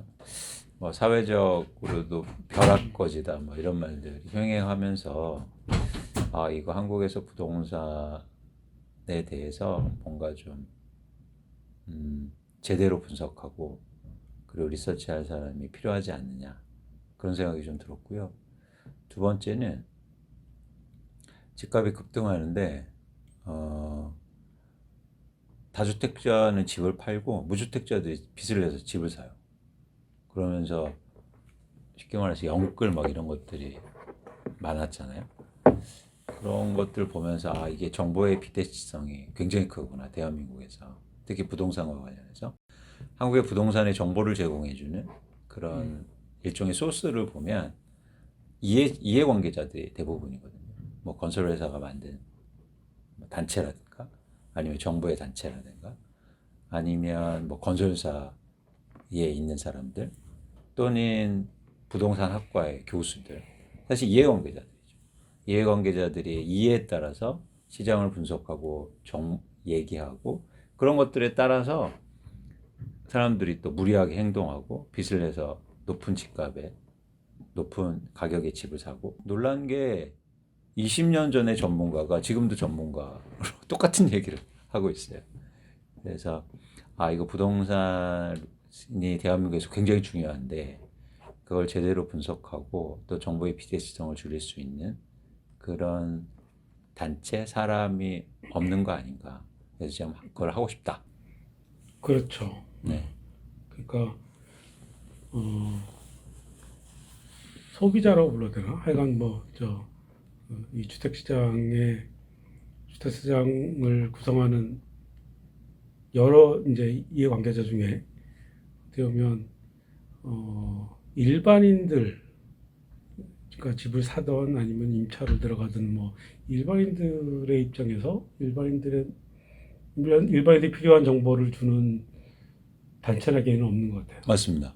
그러니까 저는 그게 뭐 가끔 어떤 분들이 저한테 이제 한쪽에 치우쳤다는 말을 하는데 전 그게 균형이라고 보거든요. 그러니까 누구 입장에서 시장을 바라보는. 그러니까 지금의 시장은 건설사나 다주택자, 정부 입장에서 시장을 보죠. 그래서 계속 공급 부족 얘기를 하는 거예요. 근데 저는 무주택자 입장에서 시장을 바라보고 예를 들어서 이런 거죠. 위원님 뭐냐면 가격이 오르면 시장이 좋아진다고 얘기합니다. 모두 다요. 근데 그건 시장이 좋아지는 게 아니죠. 무주택자 입장에서 시장이 나빠지는 거죠. 근데 너무나 자연스럽게 한국에서는 통용이 돼요. 이제 그걸 좀 바꿔보고 싶었어요. 잘 보니까 그냥 있는 그대로의 사실을 얘기하고 제가 배운 시장을 분석하고 리서치하는 것만 얘기해도 이제 다른 거예요. 그러니까 제가 막 의도를 갖고 뭔가를 하지 않아도. 근데 그게 쉽게 말해서 돈이 안 되는 일 아닌가요? 돈이 안 되죠. 그러니까 아무도 안 하는 거 아닐까요? 돈이 안 되죠. 그래서 제가 제일 처음에 홈페이지를 열어서 무료로 리서치 서비스를 제공했어요. 처음에는 사실은 메일링을 서비스했어요. 원하는 사람한테. 근데 너무 많은 거예요. 한 5만 명 이상을 메일을 보내야 되는데 개인이 불가능하더라고요. 제가 돈 무료로 보내드렸는데 그래서 이제 홈페이지를 만들어서 거기에서 가입해서 그럼 거기에 올려있는 걸 글을 봐라. 그것도 이제 무료였거든요. 그래서 한 8만 명까지 갔는데 중요한 건 그렇게 무료로 하니까 안 봐요. 사람들이. 그 점에 대해서 좀 충격을 받았어요. 그래서 이제 지금은 좀 다른 방식을 강구하고 있는데 어쨌든 제가 추구하는 건 정보의 전달하고 리서치를 할 때 레포트를 통해서 한다. 그러니까 글을 통해서 전달한다. 전 유튜브를 하지 않거든요. 개인 유튜브가 없습니다. 네. 개인 유튜브를 하지 않고 어디를 출연은 하지만 제가 개인 유튜브를 하시고 전 글을 써서 보고서를 통해서 얘기하고 그리고 그걸 많은 분들이 읽고 이렇게 퍼지고 이런 걸 이제 추구하고 싶은데요. 어떻게 하면 효과적으로 될까? 근데 쉽게 말해서 벌이는 안 되죠. 왜 영상은 안 하시는 거예요? 유튜브는 왜 안 하시는 거예요? 유튜브를 하면 구독자 수의 일종의 그렇죠. 그래서 그렇게 되면 자극적이 되고 그러면 제가 시장을 제대로 볼 수 있는 눈이 점점 없어질 것 같아요. 왜냐하면 예를 들어서 제가 오늘 막 부동산 가격 폭락 얘기를 했는데 구독자 수가 그러니까 엄청나게 봤어요. 뷰가 막 10만, 50만이 봤습니다. 그러면 제가 이건 계속 폭락한다고 해야겠구나. 이러면 돌아올 수 없는 강을 건너는 거잖아요. 이제 그거는 하고 싶지 않더라고요. 네, 그런 차원에서는 이제 대신 다른 유튜브 채널에 나가면 제가 같은 내용을 계속 할 수 있으니까 확장성은 있고 대신 제가 이걸 다른 내용을 통해서 계속 강화하지 않아도 되니까. 훌륭한 선택이신 것 같습니다. 그렇습니다. 근데 이제 어려운 게 있죠. 왜냐면 근데 저는 사람들이 글을 읽었으면 하는 바람을 갖고 있는데 잘 안 읽죠. 네, 근데 저는 희망을 갖고 있거든요. 왜냐면 돈이 되는 글은 읽어요. 그러니까 저는 가능성을 지금도 보고 있거든요. 실제로 많은 분들이 글을 읽었고 앞으로도 돈이 되는 글은 읽을 수 있다. 그래서 그게 이제 일종의 조금씩 한 발자국 나가는 거죠. 돈을 되는 글을 읽으면 돈이 안 되는 글로도 확장성이 있으니까. 전 이 지점이 일종의 경제지가 잘 되는 이유이기도 해요. 이유라고 생각해요. 그러니까 돈이 되는 얘기를 통해서 돈 안 되는 얘기를 확장하잖아요. 근데 이제 잘못된 방향으로 확장되는 거죠. 이제 경제지, 보수지들이 많으니까. 이제 저는 조금 더 제가 회사 그만두고 계속 일을 하고 글을 쓰면서 어떤 생각도 좀 욕심을 내보냐면 제가 이걸 통해서 일종의 진보적 경제지를 만들고 싶은 욕심도 갖고 있습니다. 한국엔 그게 없잖아요. 네, 그래서 순수하게 진보적 경제지를 만들 수 있는. 그러니까 쉽게 말하면 경제지의 한겨레가 되고 싶어요. 네, 그래서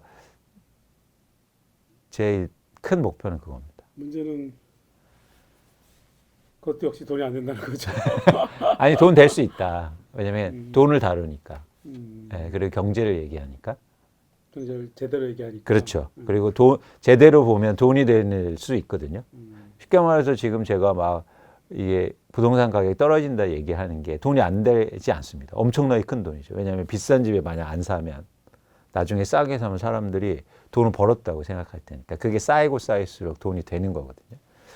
그러니까 결국엔 경제는 돈하고 연결되어 있는데 거기에 제대로 된 정보와 비대칭성을 줄여서 나아가면 충분히 돈 되는 일종의 미디어가 될 수 있다. 그리고 그런 뭐랄까요? 그런 일종의 사업이 될 수 있다고 보고 있죠. 그럼 들어가 볼까요? 네.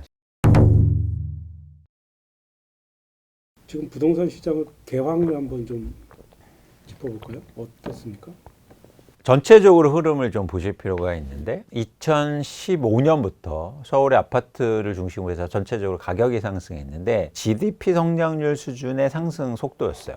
그러다가 2019년부터 가격이 급등하기 시작합니다. 그 원인은 2019년과 20년도에 투자 수요가 시장에 급증하기 시작해요. 일종의 갭 투자가. 그러면서 수요가 증가해서 가격이 급등했죠. 그러다가 2021년도에 집값의 고점을 딱 찍습니다. 그때는 흥미롭게도 거래량이 줄면서 가격이 올라요. 그건 뭐냐면 수요 증가가 원인이 아니라 공급 감소예요. 어떤 공급이 감소했냐면 집을 갖고 있는 사람들이 안 팔았어요. 그러면서 집값이 급등했죠. 더 오를 거라고 보고. 그렇죠. 그런데 흥미롭게도 2021년도가 우리나라 집값의 지금까지 보면 고점이었습니다. 그 이후로 2022년과 23년도에 집값은 하락세를 보였고요.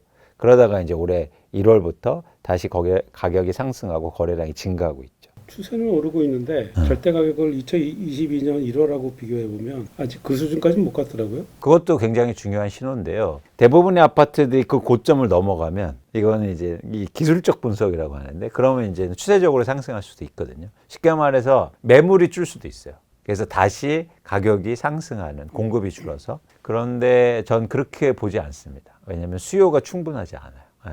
그러면 다시 그만큼 못 오르고 어느 정도 올랐다가 다시 하락할 가능성이 높겠죠. 박상우 장관도 추세적 상승은 아니라고 본다고 했던데 같은 건가요? 어떻게 보세요?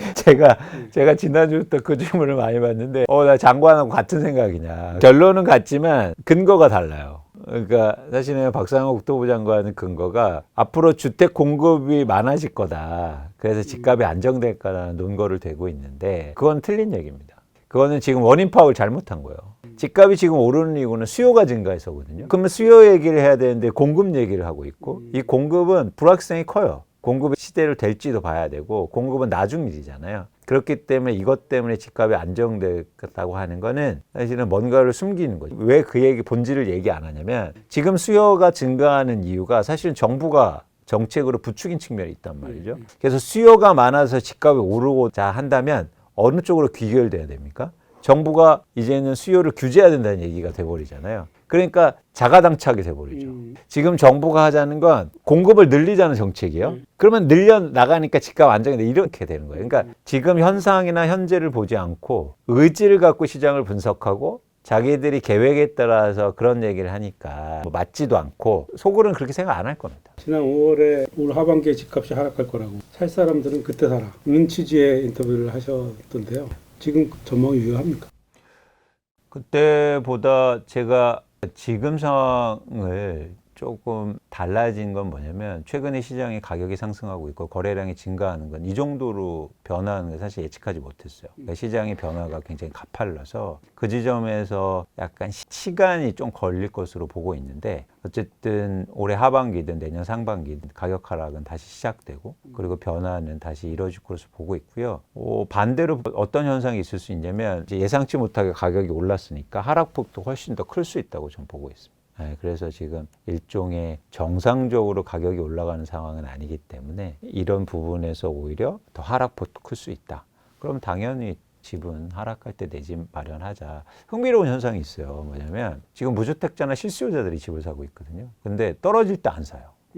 가격이 상승할 때만 사요. 작년 같은 때는 안 샀다는 안 사요. 불과 1년 전인데요. 근데 그때도 무주택자였고 그때도 집을 살 수 있었잖아요. 그런데 그때는 안 사고 지금은 막 대출 일으켜서 산다는 거죠. 차이가 뭘까? 고민을 했거든요. 이제 항상 제가 고민하는 지점인데 그게 이제 심리죠. 심리가 아니면 이해가 안 되는 부분이죠. 1년에 큰 차이가 아니잖아요. 그러니까 심리의 변화가 지금 한국의 부동산 시장을 크게 움직인다는 거예요.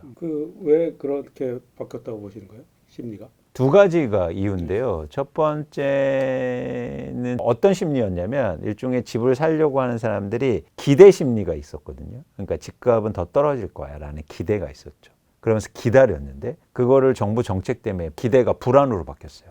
불안하면 행동으로 연결됩니다. 기대하면 기다릴 수 있는데 기대가 불안으로 바뀌는 순간 무리한 행동으로 이어지죠. 기대가 불안으로 바뀐 기저에는 일종의 트리거는 정부의 정책이 작용했고 두 번째는 금리나 기대감이 증폭됐어요. 특히 시중금리가 떨어지면서 실제로 금리가 떨어지는구나. 이런 기대감이 작용되면서 불안이 지금 확대된 상황이죠. 그래서 무리하게 대출을 일으키는 데서 그 불안을 저희가 감지해낼 수 있습니다. 제가 최근에 인사이드 아웃 2를 보면요. 사춘기가 되면서 사람들은 새로운 감정들이 생기거든요. 그걸 이제 영화에서 보여주고 있는데 그게 이제 대표적인 게 불안이라는 감정이에요. 근데 불안은요, 말씀드린 것처럼 어떤 새로운 단계에 접어들 때 생기는 심리거든요. 지금 왜 이 말씀을 부동산 시장에서 말씀드리냐면 지금 한국의 부동산 시장 지금 당장 움직이는 건 30, 40대거든요. 30, 40대는 한국의 부동산 시장에서 사춘기예요. 그러니까 성인이 경험을 해본 적이 없어요. 집을 산 건 사실 미미하고. 그런데 최근에 변동성이 많이 컸고 내적으로 불안감이, 그러니까 심리적으로 이렇게 요동치는 상황이죠. 그렇기 때문에 새로운 감정이 불안이 들어온 겁니다.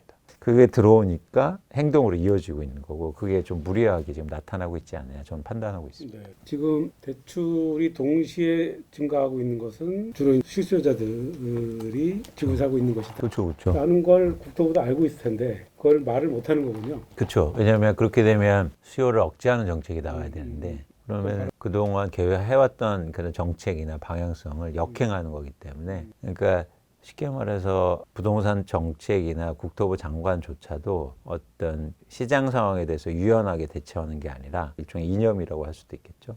그런 거에 따라서 이제 얘기하고 행동하는 거겠죠. 그 이념은 산업적인 거죠? 그렇습니다. 공급이 계속 부족하고 공급을 계속 해야 경제도 좋아지고 부동산 시장도 안정화될 수 있다는 아주 고정적인 관념, 이념이 있는 거죠. 그렇게 그러니까 산업적 관점으로 부동산을 바라보는 게 우리나라 모든 정권이 다 마찬가지 아니었나요? 대부분 그렇죠. 맞습니다. 그러니까 잘 보면 올해 1분기에도 GDP 성장률이 좋게 나왔거든요. 근데 그 기조에 보면 네, 맞습니다. 그러니까 그것처럼 단기에 영향을 미치니까 그러니까 쉽게 정책을 산업으로 해석할 수밖에 없고 또 이해관계가 또 많지 않습니까? 그런 것들을 문제 무시할 수 없고 또 관행적으로 예를 들어서 지금 박상호 장관도 20년 전에 국토부에서 주택 정책을 총괄하던 이었고 계속 반복되는 거거든요. 그러니까 변화가 없는 거죠. 그러면 2009년하고 여러 가지 면에서 비슷하다라고. 맞습니다. 전체적으로 시장의 흐름을 보면 2009년하고 굉장히 유사한 측면이 있어요. 그러니까 제가 지금 2024년은 바로 직전에 가격이 하락했죠. 그 하락하기 직전에 가격이 급등했죠. 이제 가격만 보면 2009년도 똑같거든요. 2009년 전에 2008년에 가격이 급락했고요. 그 다음에 2006년과 2007년도에 가격이 급등했습니다. 가격이 급등하고 급락하고 그 다음에 가격이 오르는 그 구간이거든요. 근데 2009년도만 보면 이 오르는 게 결국에는 10개월에 그친 일시적인 현상이었고 그 뒤로 그 뒤로 거의 3, 4년간 집값이 하락했거든요. 저는 이 시기하고 유사하게 보고 있습니다. 그러니까 두 가지 이유 때문인데요. 첫 번째는 지금 시장을 변동시키는, 즉 가격이 하락했다가 시장 가격을 올리고 있는 수요가 그때하고 똑같이 실수요자라는 거예요. 실수요자인데 어떤 수요다? 대출을 일으키면서 사는 수요. 그러니까 이게 지속 가능성이 없다라는 거고, 두 번째는 뭐냐면 투자자들이 시장에 안 들어온다는 거예요. 결국에는 부동산이라는 자산의 독특한 특성이 뭐냐면 쓰면서 투자가 가능한 거의 유일한 자산이에요. 그렇죠? 그래서 실수요자가 있고 투자 수요가 있는데, 실수요는 한계가 있어요. 그러니까 가격이 오르면 기본적으로 수요는 줄게 돼 있고, 또 하나는 뭐냐면 대출을 계속 해줘야 됩니다. 근데 그러긴 불가능하잖아요. 그래서 실수요는 일시적으로 변화를 일으키지만 지속적인 변화를 못 일으켜요. 근데 투자자가 시장에 들어오면요, 가격을 올리면서 삽니다. 이게 독특한 지점인데, 가격이 오르면 원래 수요는 감소해야 되는데 투자 수요는 가격이 상승할수록 증가해요. 그렇기 때문에 이 투자 수요가 무서운데, 투자 수요가 지금 시장에 들어오지 않고 있어요. 2009년도에 똑같았고. 그러면 이 수요가 지속 가능성이 없다는 거죠. 결국에는 수요가 가격을 결정하거든요. 그래서 우리가 수요를 분석해야 되는데, 수요 관점에서 보면 실수요가 시장을 움직이는 거, 투자 수요가 증가할 가능성이 적은 거를 볼 때 2009년하고 유사하게 시장을 판단하고 있는 겁니다. 2009년과 다른 점도 있다면서요? 다른 점이 있어요. 뭐냐면 건설 회사들이 이렇게 주택 공급하는 게 달라요. 그때는 미분양 아파트가 거의 뭐 한 15만 채 정도 있었고요. 지금은 미분양 아파트가 7만 채예요. 그러니까 미분양 아파트가 줄어 있죠. 즉 재고 자산이 그때가 훨씬 많았어요. 그런데 여기 우리 지금 뭘 갖고 있냐면 땅을 갖고 있어요. 땅을 거의 200조 원 들고 있거든요. 좀 달라진 점이죠. 그게 PF인가요? 아니면? PF입니다. 또 하나 다른 점은 정책이 어떻게 변화할지는 좀 봐야겠지만, 정책이 그나마 그때는 눈치를 좀 봤어요. 쉽게 말해서 너무 풀어주면 이게 뭐 좀 반대가 클 거 아니야? 예를 들어서 무주택자들이 반대하거나 이럴 수 있다는 눈치를 좀 보거든요. 그래서 종부세 완화라든가 아니면 양도세라든가 이런 부분, 특히 부자 감세에 대해서 눈치를 보거든요. 근데 지금 눈치를 전혀 안 봐요. 그럼 지금 정부가 노리는 것은 이렇게 실수요자 위주로 해서 대출을 일으켜서라도 부동산 시장을 다시 불을 붙여서 가수요가 들어오는 상태까지 가는 게 정부가 본 그림일까요?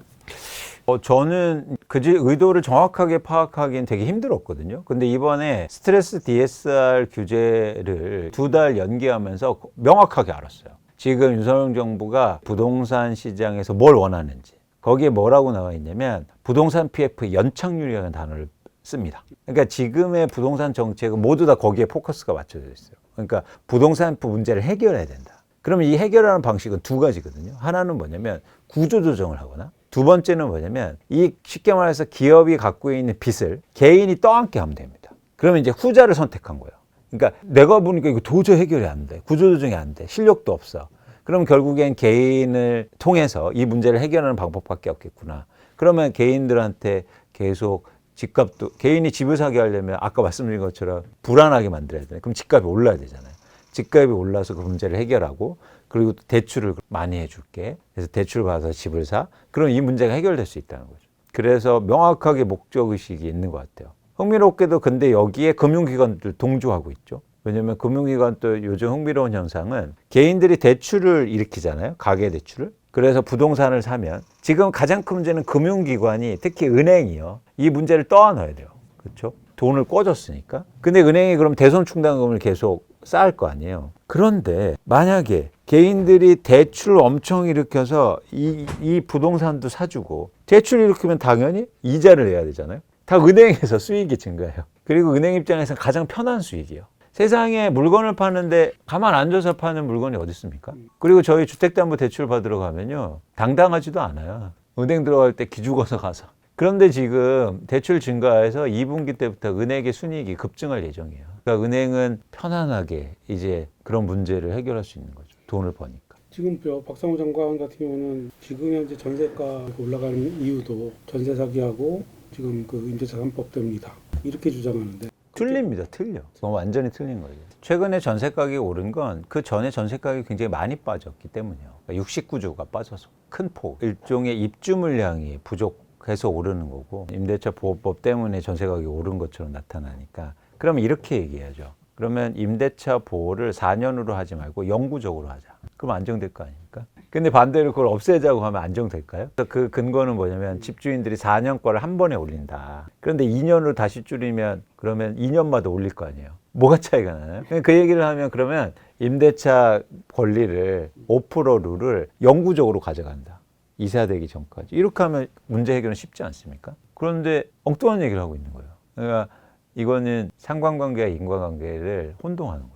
그래서 그러니까 이게 한국의 부동산에서 정책에 미치는 영향이 굉장히 큰데 그 정책의 담당자와 정책을 구성하고 법을 만들고 하는 분들이 과학적이지 않은 게 좀 문제라고 생각해요. 전세 사기로 인해서 빌라를 기피하고 아파트를 선호하고 이런 그런 현상들도 이유가 되는 거죠. 네, 근데 뭐 크지는 않습니다. 왜냐하면 대체 수요가 아니거든요. 그러니까 빌라가 1억 빌라를 사다가 전세 사기의 문제에서 5억짜리 아파트를 사야지. 사실 이게 시장에서 전형적으로 단순하게 그냥 생각하는 거예요. 그러니까 자꾸 어떤 문제가 생기면 이유들이 막 생겨나거든요. 근데 그거에 대해 검증을 안 해요. 그게 말이 안 되지 않습니까? 그러니까 전세 자체를 없애자고 지금 원희룡 장관도 했고 박상호 장관도 얘기하고 있는데 정말 무책임한. 그렇죠. 왜냐하면 제가 아까도 얘기했듯이 할 수 있는 얘기를 해야 된다는 거죠. 자기들이 할 수 없는 얘기를 계속 한다는 거죠. 무슨 학교에서 강의하는 게 지금 아니잖아요. 전세 제도를 없앨 수 있나? 전세는 못 없앱니다. 왜냐하면 제도가 아니기 때문에. 문화니까. 그러면 전세 가격을 안정화시키기 위해서 공공임대를 많이 늘린다든가 이런 것도 안 하잖아요. 말로는 전세 제도를 없애겠다고 하니까 국민들이 못 믿죠. 제가 아무도 행복하지 않은 나라의 말이 뭐냐면 경제정책에서 교원 영색이다.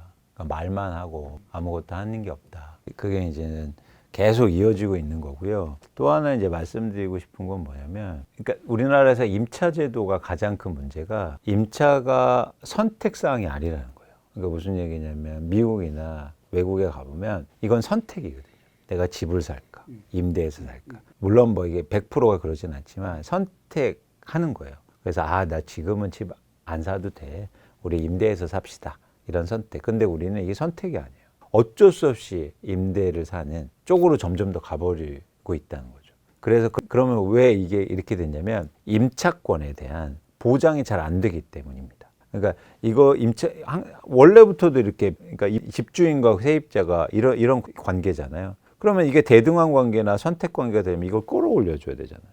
근데 이게 없다는 거죠. 그러다 보니까 계속 열의의 관계에 있고 결국에 임차인들은 계속 힘든 상황을 유지해야 되고 그러다 보니까 지금 같은 현상이 나타나는 거죠. 불안에 떨면서 갑자기 빚을 내서 결국은 전세는 내가 선택한 거 어쩔 수 없이 선택했는데 지금이라도 빨리 일종의 계층 상승 이렇게 이제 생각하는 거니까. 그래서 저는 임차권을 끌어올릴 필요가 있다, 대한민국에서. 이제 그게 이제 출발점이 일종의 임대차 입법이었고, 보호 입법이었고, 임차 기간을 4년 늘린 건데, 사실 좀 그것도 좀 부족했다. 2년하고 4년이 무슨 차이가 있을까? 대표님은 그럼 임대차 3법을 비롯한 임대차 보호법을 더 강화해야 한다고? 만약 진짜 전체 가격 안정을 원한다면, 그러니까 진짜 원하지 않는 거예요. 원한다면 강화시켜야죠. 그리고 임대인의 책임도 강화하고 아까처럼 더 올릴 때 인센티브를 줄이고 공공임대인데 이제 질 좋은 임대들을 계속 꾸준하게 늘려고 하고 좀 매입 임대도 늘려가면 좋겠다.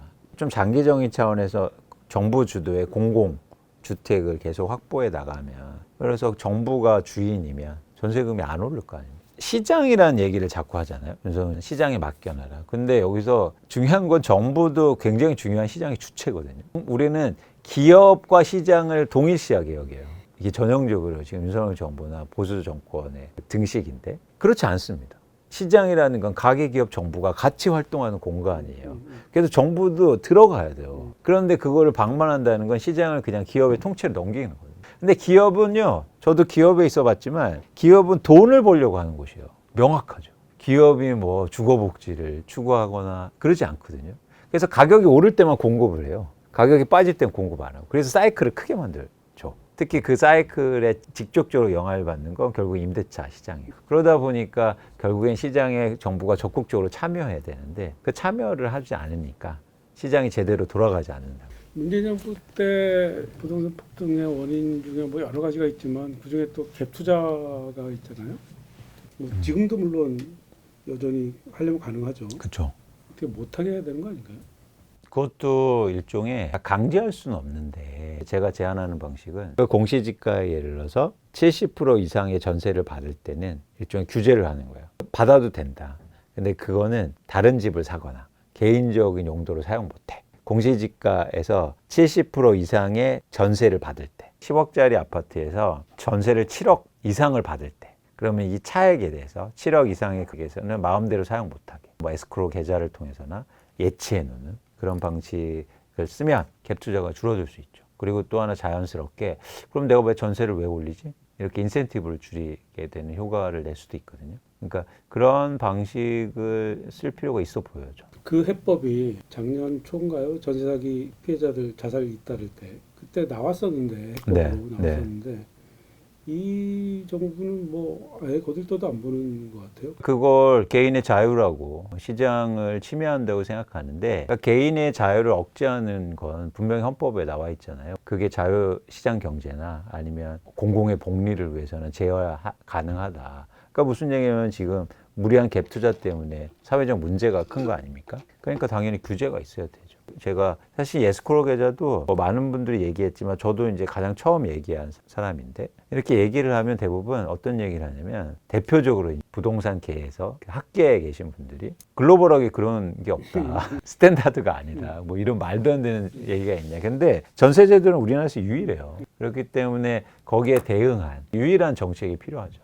지금 정부 여당은 종부세 폐지하자는 쪽이고 종합부동산세를 왜 없애려고 하지? 그 이유가 명확하지 않아요. 그러니까 아까 말씀드린 것처럼 두 가지를 대고 있는데 하나는 세금이 전가된다. 임차인한테. 그래서 이건 서민을 위해서 없애야 된다. 근데 그게 아니라는 거죠.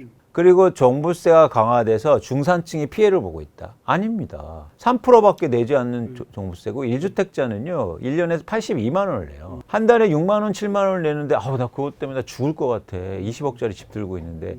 아니 두 가지 이유가 강력한데 그 이유가 말이 안 되지 않습니까? 그러니까 다른 게 있다는 거예요. 문재인 정부가 싫어서? 결국엔 그거라면 사실 종부세의 반대, 이번에 명확하게 헌재에서 표현하잖아요. 종부세가 필요하다. 한국의 부동산 시장의 안정과 과중되는 투자 수요 이런 것들을 줄이기 위해서 필요하다라고 한 게 종부세 의의가 있다는 거죠. 존재 의의가.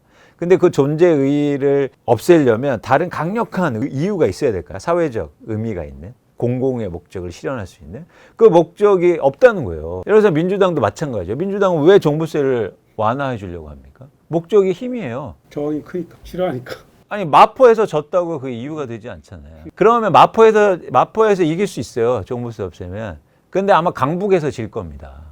사실은 종부세에 대해서 여론조사를 해보면 종부세 찬성이 높아요. 훨씬. 뭐 압도적이까지는 않은데 어쨌든 높아요. 높은데 그 여론이 언론 등을 통해 잘 드러나지 않는 거죠. 오히려 이제 거꾸로 이제 종부세는 악마의 세금이다라고 하는 그 프레임만 언론을 통해서 막 나오니까 민주당은 거기에 그게 실제로 뭐 선거 결과로 나타나고 하니까 두려운 거죠. 저는 종부세가 가진 우리나라에서 종부세가 가진 상징성이 저는 대단하다고 보고 있거든요. 그런 일종의 불로소득에 대해서 우리 사회가 한번 사회적 합의를 통해서 불로소득에 대해서 일종의 세금을 부과한 거고 그리고 그 지점에서는 사실 일종의 부동산과 관련해서도 뭔가 사회적 합의를 통해서 이루어지는 전 결실이라고 보고 있거든요. 그게 없앤다는 건 앞으로 계속 부동산 투자하고 투기하자. 그리고 그런 상징 체계를 없앤다는 건 굉장히 큰 문제라고 생각해요. 두려워하지 말고 용기를 가졌으면 좋겠다. 그러니까 정치인들이 부동산에 관해서 그래야 세상을 바꿀 수 있다. 그래서 저는 노무현 대통령을 높게 사는 거죠. 그 용기를 가지셨으니까. 그게 비록 시장의 안정을 크게 일으키지 못했지만 그럼에도 불구하고 그 용기를 가졌다는 자체가 놀랍고 그런 것들을 계속 이어받아야 되는데 그런 상징 체계도 지금 없애려고 하니까 사실 저는 아쉽고 뭐 검찰개혁이나 사실 이런 부분 중요하죠. 중요한데 그만큼 더 중요한 게 부동산 개혁이거든요. 반드시 이 문제는 해결해야 대한민국의 미래가 있다고 저는 보고 있습니다.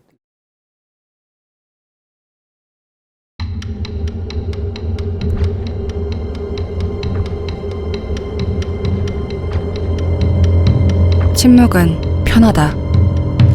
하지만 질문했습니다. 침묵이 만드는 변화는 없다.